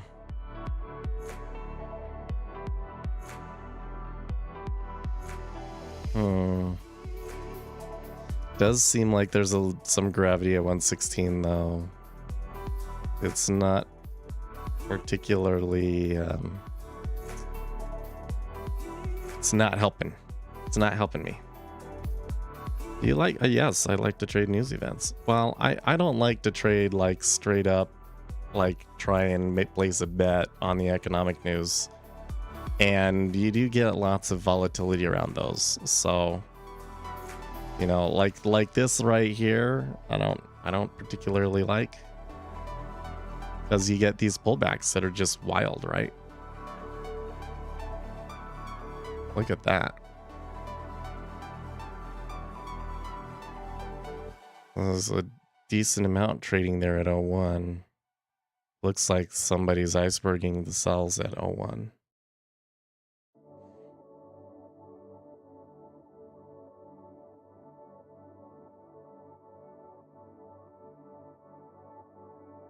You know, I'm trying to look for a situation where I can see something before everybody else. I can react to it for everybody else, and the liquidity is kind of in my favor. So I kind of had one there. The liquidity was in my favor, but I didn't take profits quickly enough on it. I was definitely looking at taking profits in that situation, but I did not.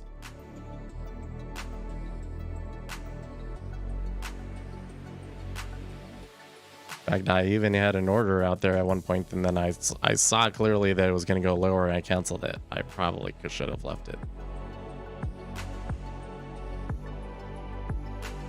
Doesn't mean that we can't go lower again today. I don't know, man. It's the pretty ugly day.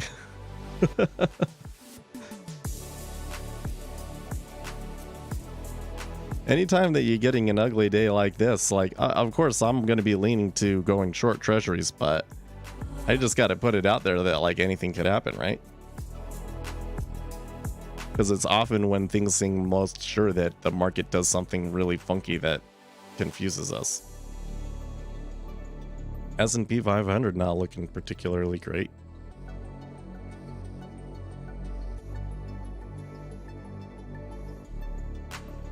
They definitely moved to the downside on that news.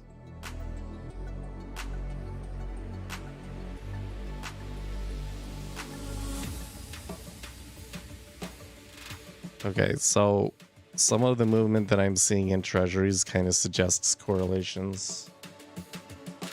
Oh, the dollar is... Whew. Hey, okay, you think that the dollar can make it to 110 before the end of the week? Let's do a poll. That sounds like an interesting poll to me.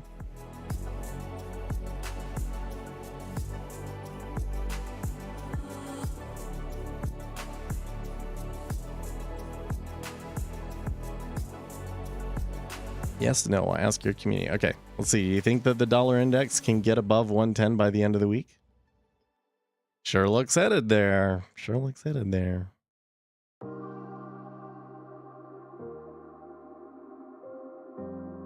And I get some ticks that look really good, and it comes back. It's kind of, so we're kind of stuck in a hole here, right? For sure. And it looks like that the hole is able to move all the way up to 02 at least. I wonder what the liquidity will be like down through here if they decide to start pushing sell again. What was that? An O2 bolt. Okay.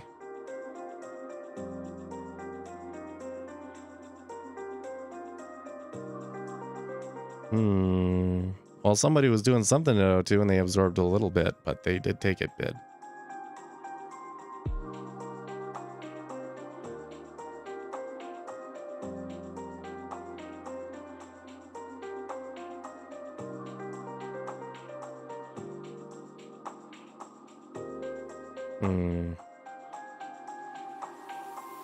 Hey, Oceanic, how have you been?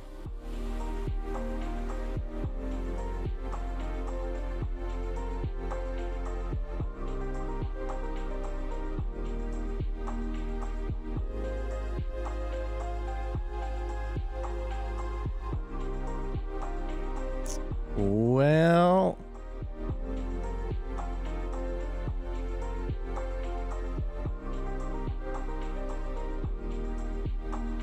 so kind of what I'm seeing is that they sold it on the news initially for sure, but the follow-up is a little weak and the pullback is strong.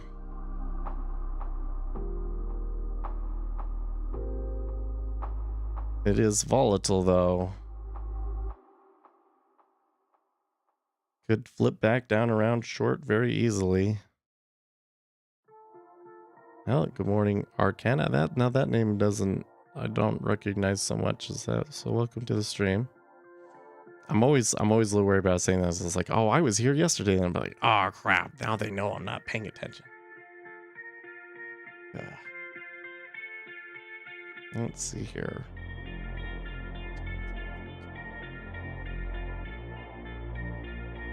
Whale's kind of been acting a little fishy today. Not moving as strongly as it was earlier in the week. It's a little curious. The treasuries kind of look to me like that they might need support from the 6J to take another leg lower.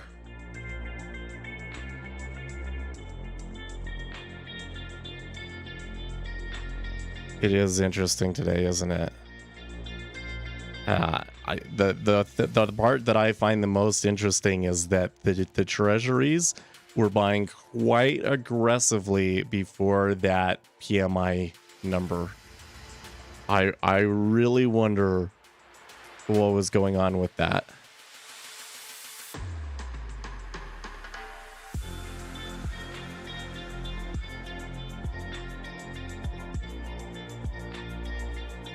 Okay, well, there's 116 again.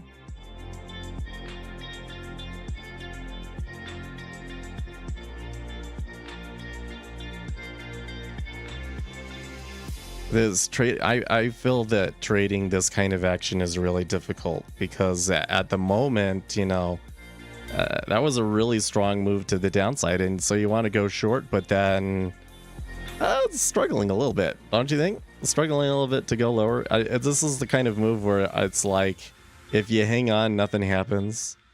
If you give up, they go right back down to the lows and they break new lows, and you're like, oh, there was like $70 in that. What did I do? You know? That might be projection. I've just been traumatized by the market too many times. I know how they play that game, you know? But the market makers definitely like holding really, really loose ranges to make up for the amount of volume that went short there. Yeah. Well, you get a really big liquidity hole, right? Like literally everything from 116 even down to the low is basically like this giant chasm that if any kind of meta order is coming out is gonna just sweep across. You short, you did not. I don't believe you.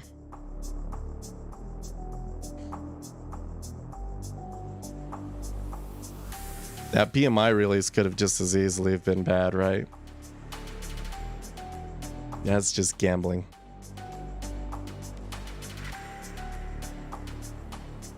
Gold is moving lower here, by the way.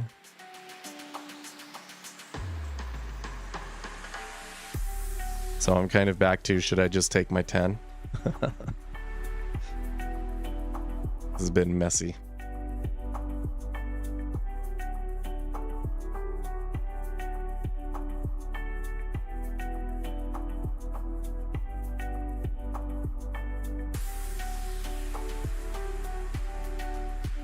Okay, I'm going to take it out because I'm a little concerned about the liquidity here.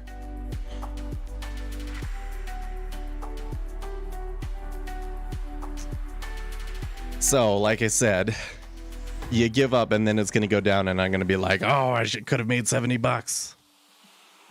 So let's see what happens. Let's see what happens. I'm a little worried about the liquidity. Doesn't look quite right to me here. There's not as much trade going through at 30 half. I'm like right in the middle of the hole and it's not really moving. That's not suggesting that we're going to get another large push to a new low.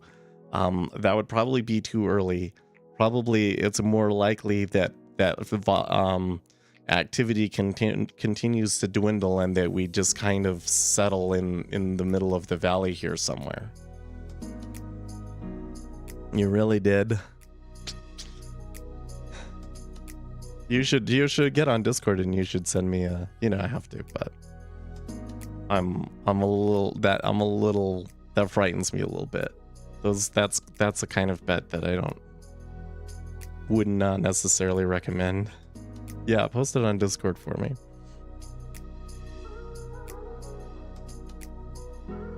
That's I mean, if you're regularly doing that sort of a thing, then you'll make a lot of money, get lucky many times, but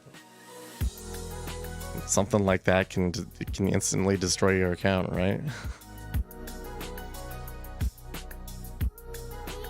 Well, so far they're right about where I got out, so 287. Yeah. So I'm seeing a lot of tick movement, but the volume is a little bit smaller right now, right? So liquidity is just not holding it. That's why it's moving. It's not like some of these extremes where there was some big icebergs and volume and stuff. Nasdaq killer, how you doing? You just getting in because this market has been all over the place, man. I am okay. The only concern I have on my mind now that I got out of my position, other than, how FOMO I'm going to feel if they break a new low, is that I don't want to sound nasally tomorrow or whenever it is that I decide to record my video. Oh, look, there it goes. Oh, I'm so mad. Wah.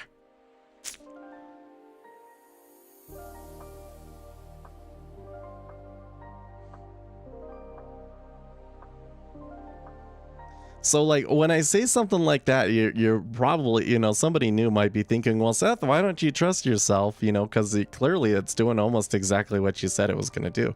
But, like, the thing is again, it'll, like, come into this situation. Like, I can see two scenarios and both of them end up screwing me over, right? That's usually the way it works. One scenario is it ends up going nowhere. I'm not able to take my profit. The other scenario is I get out and it goes lower. Yeah, let's see here. Where'd you put it? Put it in equity indexes?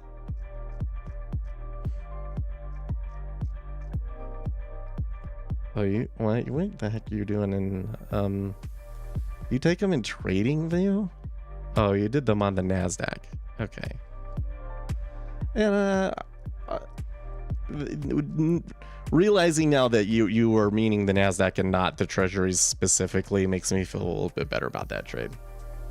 Because I definitely think you could come in here and say, like, equities look bad for the month and I want to stay short them. But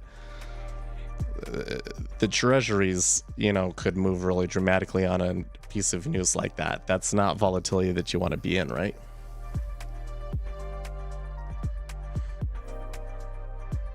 Oh, you're just taking teeny tiny little trades. Is that first column there how much money you made on it?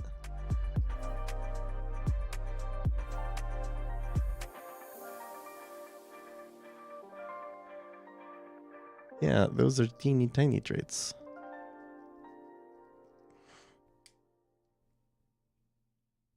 other CFDs. Oh man, you're doing all sorts of. Don't trade CFDs, dude. I mean, I guess maybe you're okay with spoos, but CFDs are not. There's a reason why they're illegal in the United States, right? I wouldn't recommend trading CFDs.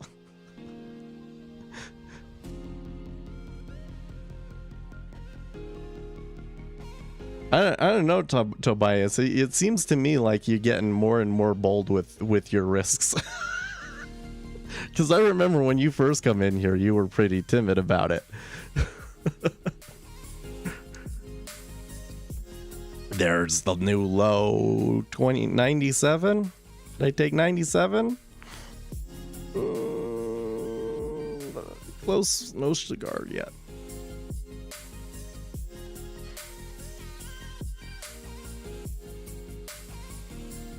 The Japanese yen did push lower though. So that was, I was kind of saying, I felt like we were first to go. We probably need support from the yen. They got it. The yen moved down. Surprisingly enough, S&P 500 is trying to dig itself out of the hole at the moment, so they're not too concerned about the treasuries pushing lows. Well, you have a different account size now, so you can. But those trades is that real? That those are only $5 wins? So my next question is, why aren't you taking a longer runner? Because, you know, there can be problems with trades like that, right? Because you can catch a lot of slippage in the NASDAQ. Oh, no, that's the position size. So how much did you make on them? How much do you make per tick? Because it does give me the entry and exit price. So how much do you make per tick? Or are you saying,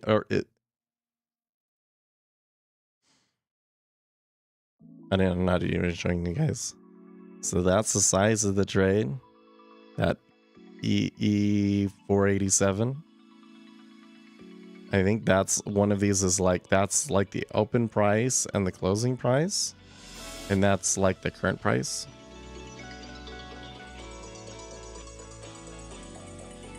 Oh, if you trade 0.1 lots and the NASDAQ moves 100 points, you earn 10 euros roundabout. Okay, so there's still relatively tiny trades. But like what I was getting at is like you went from 130 to 127. So like not even 3 points. 3 points on the NASDAQ. That's like really tiny. Like that's really tiny for the NASDAQ. The average range is like way more than that. Oh, the last column is the stop?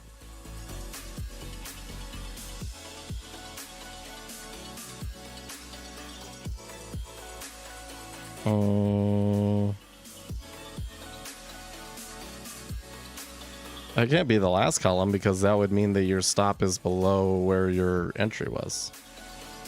Is this column your entry? What's this column right here?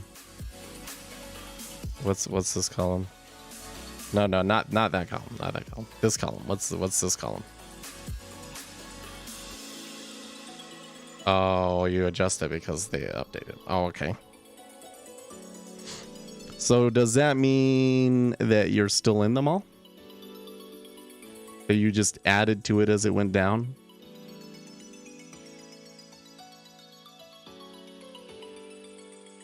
But I guess if it's like a $10 for 100 points, that you would want to size up a lot, wouldn't you? I do kind of like the way that you added on. Although you did kind of add on, like, let's see here, 130. Oh, you've been in this for a while. 194. This was several hours ago, right? And you even kind of added, you're kind of doing the crazy thing that I do. If you've been learning from me, haven't you? You've been learning my bad habits. But when I'm like, okay guys, this is a sim order, don't do this, and that's exactly what you're doing. with your CFDs. Well, you know what? They didn't touch my 20 bucks. They're coming back. Actually, almost back to my entry. My entry was 7.5, right? Yes. You just as long as you realize the risk involved in it, right? Like in an illiquid market, the Nasdaq could move so far. Like that's the thing, is especially if, well, I guess you have stops. I guess you have set stops, but were you around that day during, I think it was around the pandemic. I think it was before the pandemic, but it was in some of that volatility where I caught like a 10-point slippage in ES. Do you remember that? Yeah, no, that was long before the pandemic, actually. That was more like that was like after micros were introduced, but during a bear market of some sort. Iceberg at 116 even. You know what? I'm still kind of sitting here thinking like, I don't know if I really should have taken a trade today. There was certainly a lot more opportunity in the markets than I took, but I wasn't going to hold it through news or anything like that. But I did get $10, and when I got out of the trade, I was kind of thinking, I don't know if $10 is really what I should be doing here, because there is a possibility it goes lower. But now, I feel like it was a really good trade. Mostly just because it really helped my mood. Because before that, I was really tired, right? I'm actually still a little tired, man. I still feel sick. I hope this doesn't get worse, because I want to sound good for the next video I'm making for you guys. Because it's a big deal. What? Oh. So you're taking the baby? Hold on a second.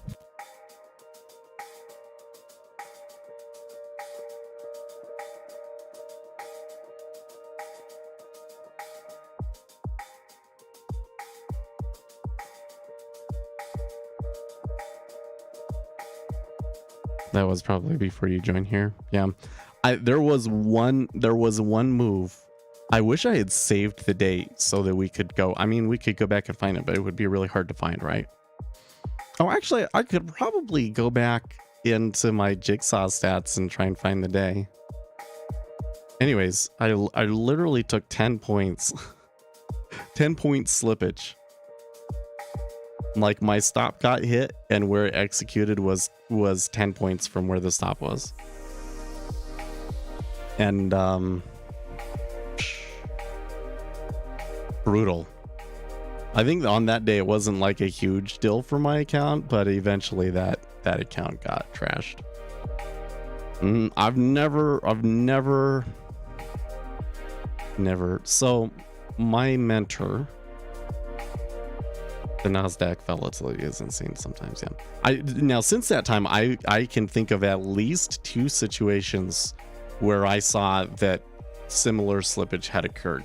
Because what you can do is you can go and put like a 1-tick chart on and plot all of the trades, and you could see that like the one trade was here and the next trade was 10 points up. And it wasn't like news or anything like that. It just like the liquidity completely pulled up to that spot. Anyways, so my mentor, Bots. Now that he's passed on, we can like more openly call him my mentor. But really, we called him my mentor before we started too. And you know, he was much more of a technical analysis trader than me. He did really well into treasuries for the longest time, just with volume profile kind of stuff. He had done well, and he was really good at just, you know, taking a trade at the very beginning based on the profile and just holding it all the way and making $1,000 a contract. And he was trading like 5 lots sometimes, so he was making like 5 dimes.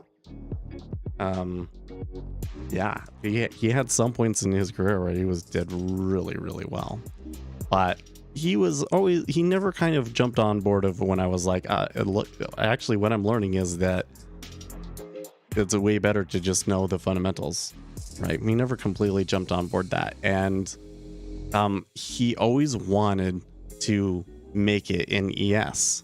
And when MES came along, before he passed, he was having some success, he had shown me. I don't know if that had continued past when he showed me, but he was doing pretty okay in the indexes. Largely because he was basically taking trades like around the London Open, and it would trend for him then, and that's how he was catching them. But I kind of feel then things kind of like got messy again, and so I feel like he never really tamed the indexes. You know, like he had some success with them, but I don't feel like he really felt like he had conquered the indexes the way that he had the treasuries, right?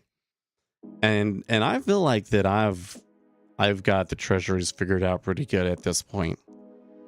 But I don't know if it's possible to conquer the indexes. I really think that there's just too much noise.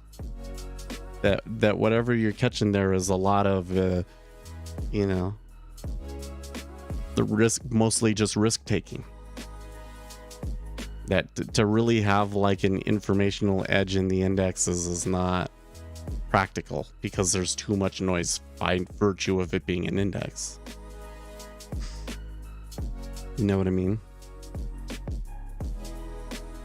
And every time I look, because there has been a few situations here where we've seen the treasuries do something and we had a pretty good idea that the S&P 500 was going to sell off or whatever, right? But every time I sit there and I'm like, well, maybe I should be using micro ES on some situations. And then I just remember, oh yeah, except for remember that one time when you got 10 point slippage?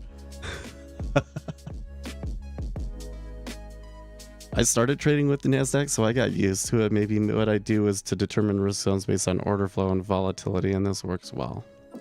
Well, there does seem to be something with liquidity. I really wonder how it's like. What I wonder is how would you determine this stuff empirically?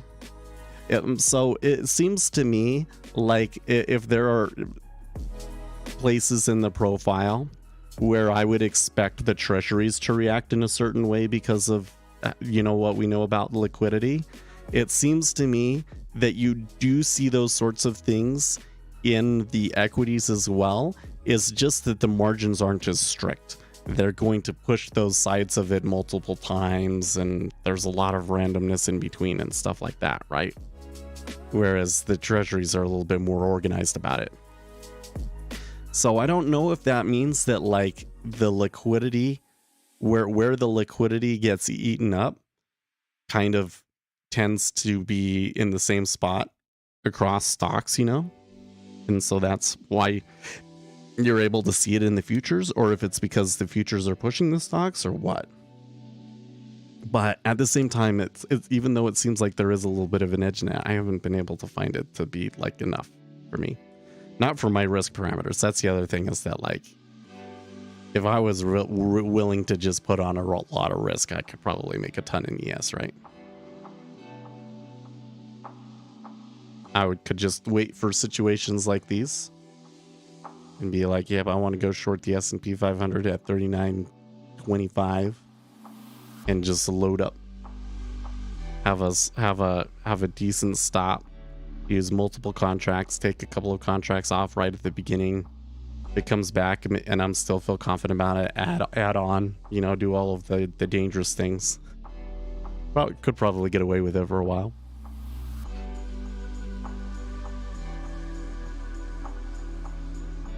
I mean, I've been doing it with Sim in the treasuries here, and it's only blown up in my face a small handful of times. Like that situation that we had just here today, that's kind of the worst situation that you could catch yourself in, really, with the Sim trade. And I scratched it for only -3, so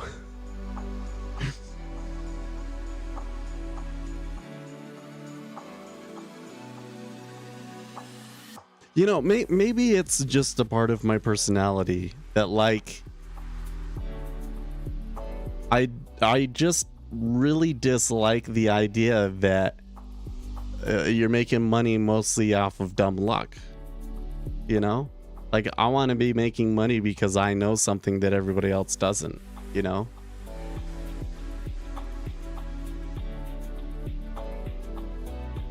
Well, it's not actually complicated. I am tracking the very long term, let's say 23 hours a day, and then I calculate my risk zones.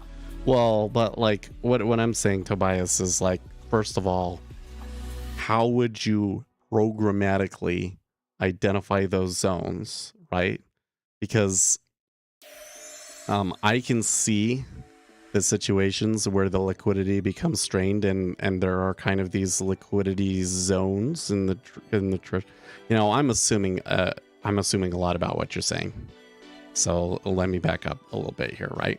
We had a really strong move here below 116 even that kind of caused a little bit of a dislocation. But this whole area here down below has been a liquidity hole with the center of it at 30.5. So it's quite easy for the treasuries to move across it, even still. 40 minutes later. Look, they're actually going to break out here to the low. I'd expect a little bit of absorption at some of these prices, but remember 25 was like the next kind of like target to the downside I mentioned. But anyways, you know, I would consider this a zone here with the middle of it being 30.5.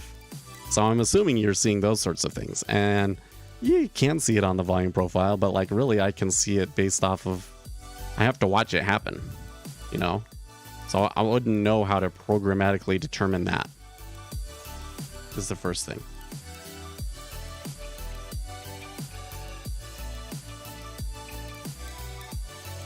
But then even if you could programmatically calculate it and show that maybe there was some edge to it, the question is how would you mathematically prove why that happens? Because my theory is that the liquidity holes form in the same relative spot in all of the stocks, and that's why it does it. So I don't know. Still okay, so there was some orders at 29.7, so I could have gotten $20 if I had waited a really long time. There's no way I would have stayed in the trade that long though. Would be a little bit too nervous to be holding a trade like that. And at the moment I may have to go you know what, 10 to a child, so I'm not going to take a position. Horrible making money in a market on luck. You can't scale that. Well, you can scale that. It's just it catches up to you eventually, right? Eventually it catches up to you. That's the problem.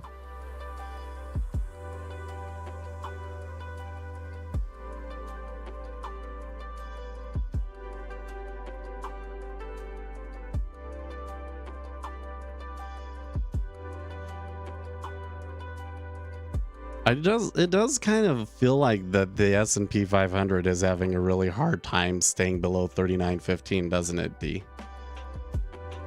Information is luck? Well, I suppose from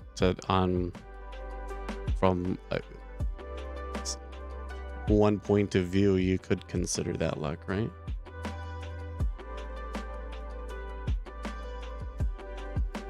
I mean, what I consider what we're doing here, you know, you're working hard, you're getting all of the information and everything.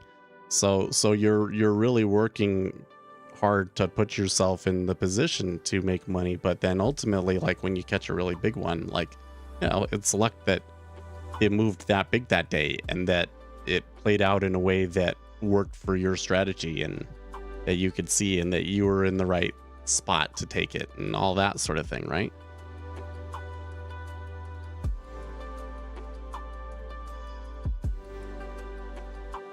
Ranges in your book I am tracking are much larger. You need more levels to do this. Like I said, long term, that makes it possible to compare liquidity and trade volume over time. What's the price? Would you sell out of all? No, there's no downside price that would cause me to sell out of all of my equities. There's absolutely no situation that I would ever touch. I mean, so there are some stocks where if certain thing happen, oh, the baby is getting out of bed, he's probably going to come down here. down the stairs here. Now, some of my individual stocks, there might be, I wouldn't say a price, but there are certainly pieces of news that could make me be like, okay, I don't like this company anymore. But there is nothing on the S&P 500 that would make me sell, especially like my retirement accounts and stuff, right? Like if there's ever a price that makes me think like, like if it really falls through this one, then the market is really going to become unhinged and like civilization is going to end, right? Anytime that I start thinking that, that's like when I want to buy more. I'll be like, okay, let's go add a little bit more to our IRA this month.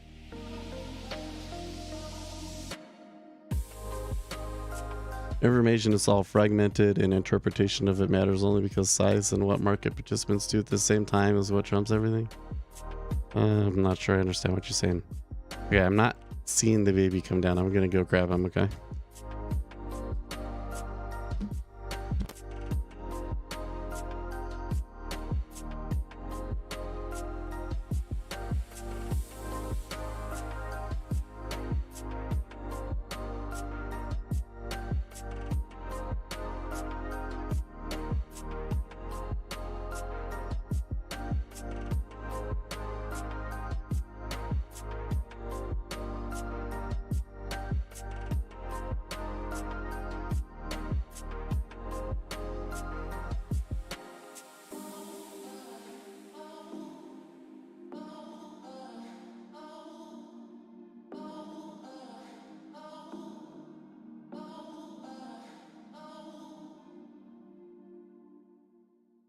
There you go.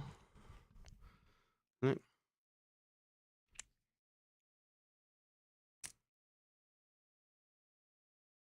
You say something into the microphone?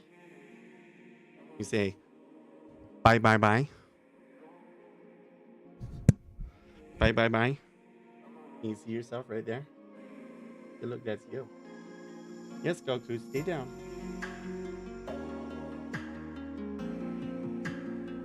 The male Ellis species peaks early in life.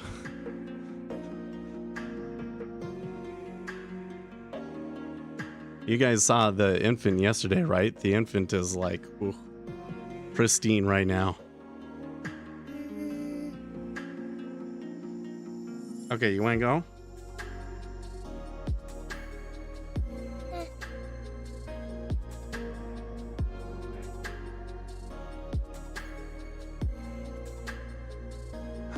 Or you could stay in this room and try and destroy it. Look at it go. There it goes. Ooh, S&P 500 does not like that.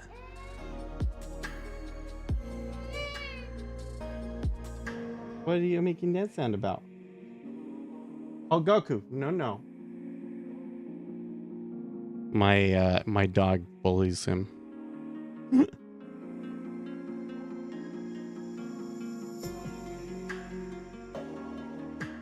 Goku. Yeah, bite you.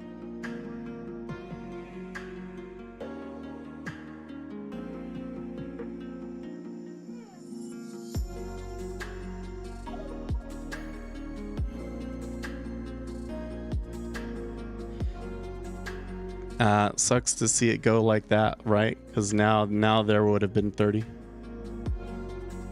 Hey, it looks like they're gonna get sucked back up again though. Oh man, 116 is so far away now. Wow.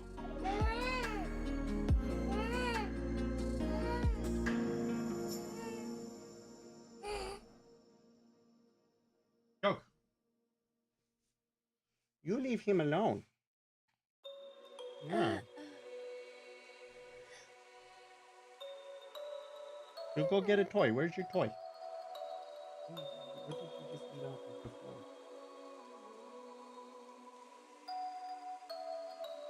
floor? I don't think that's something you should have put in your mouth. I don't know what it was for.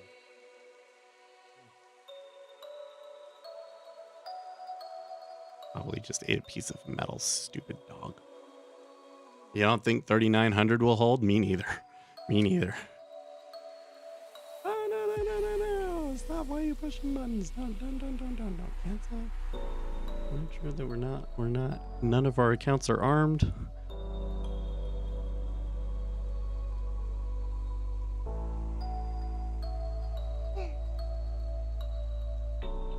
Well, we should qualify what we say, what we think about 3,900, because there's definitely going to be some options working on there.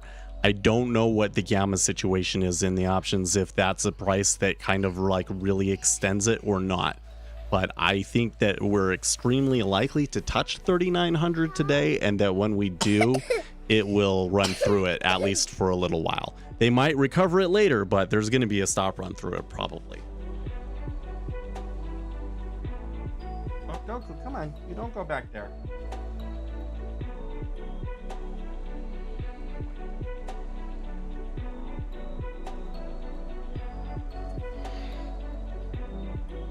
The gamma at 39, but is it positive or negative? If we've got negative gamma at 390, then we got a real problem here, right? Okay.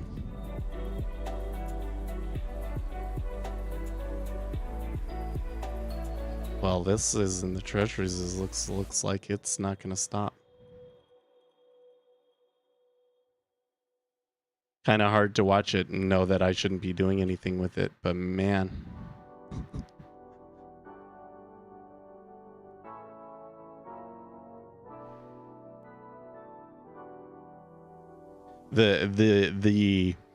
So here's something really interesting about the treasury charts is that you know, there's like different days. Like you get the charts, so you can kind of predict what the way the chart's gonna go. But today is pretty random. Today looks like no chart I've ever seen in the 10-year. Never really got into options. You know, I don't think that you need to trade options. There's a lot of problems with trading options, but there's a lot of benefit to understanding them, studying them and understanding them. There's lots of benefits to that. By the way, did we flatten? We did. Oh, we flattened. Oh, we flattened. So the trade that I was looking at, remember, was it was long 38, right? 38. So we are now, man, 80 bucks. 20. No, 60 bucks long there. So we make 60 on that. And then on this 26, we lost 40. So there was 2 basis points of flattening. You say they're just lagging the NASDAQ and seeing? I don't know. What I kind of see, let's see if I can kind of show this. Oh, well, that's interesting. This last move, they all moved in tandem. This last move, they all moved in tandem. That last move was probably driven by the dollar, right?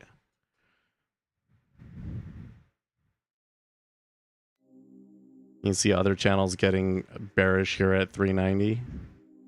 Well, I mean, if it has to go all the way to 390 for you to get bearish, that's right.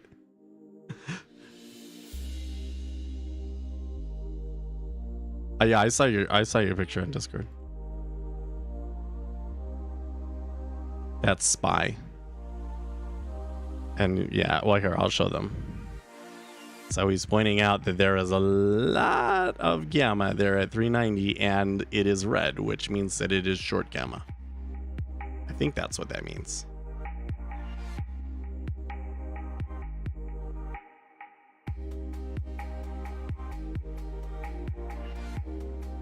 Short gamma means long volatility.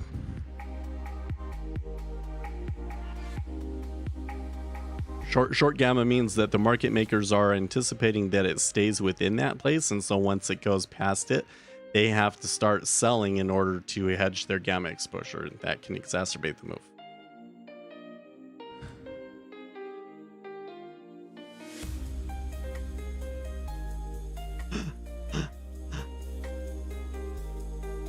Oh my gosh, this is a freaking hilarious. Okay, Ars Technica, Crypto.com accidentally sent 10.5 million instead of $100 to a user. And now it wants courts to seize a luxury home purchased with the erroneously delivered money. Oh my god. Okay. Whoa.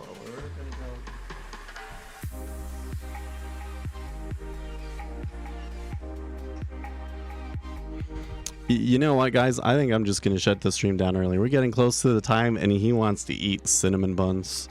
So I don't want that in here. So I will catch you guys later, right? And in the meantime, stay excellent, team. Tomorrow is going to be a wild day. You get a day like this, and then we got non-farms tomorrow. It's going to be crazy.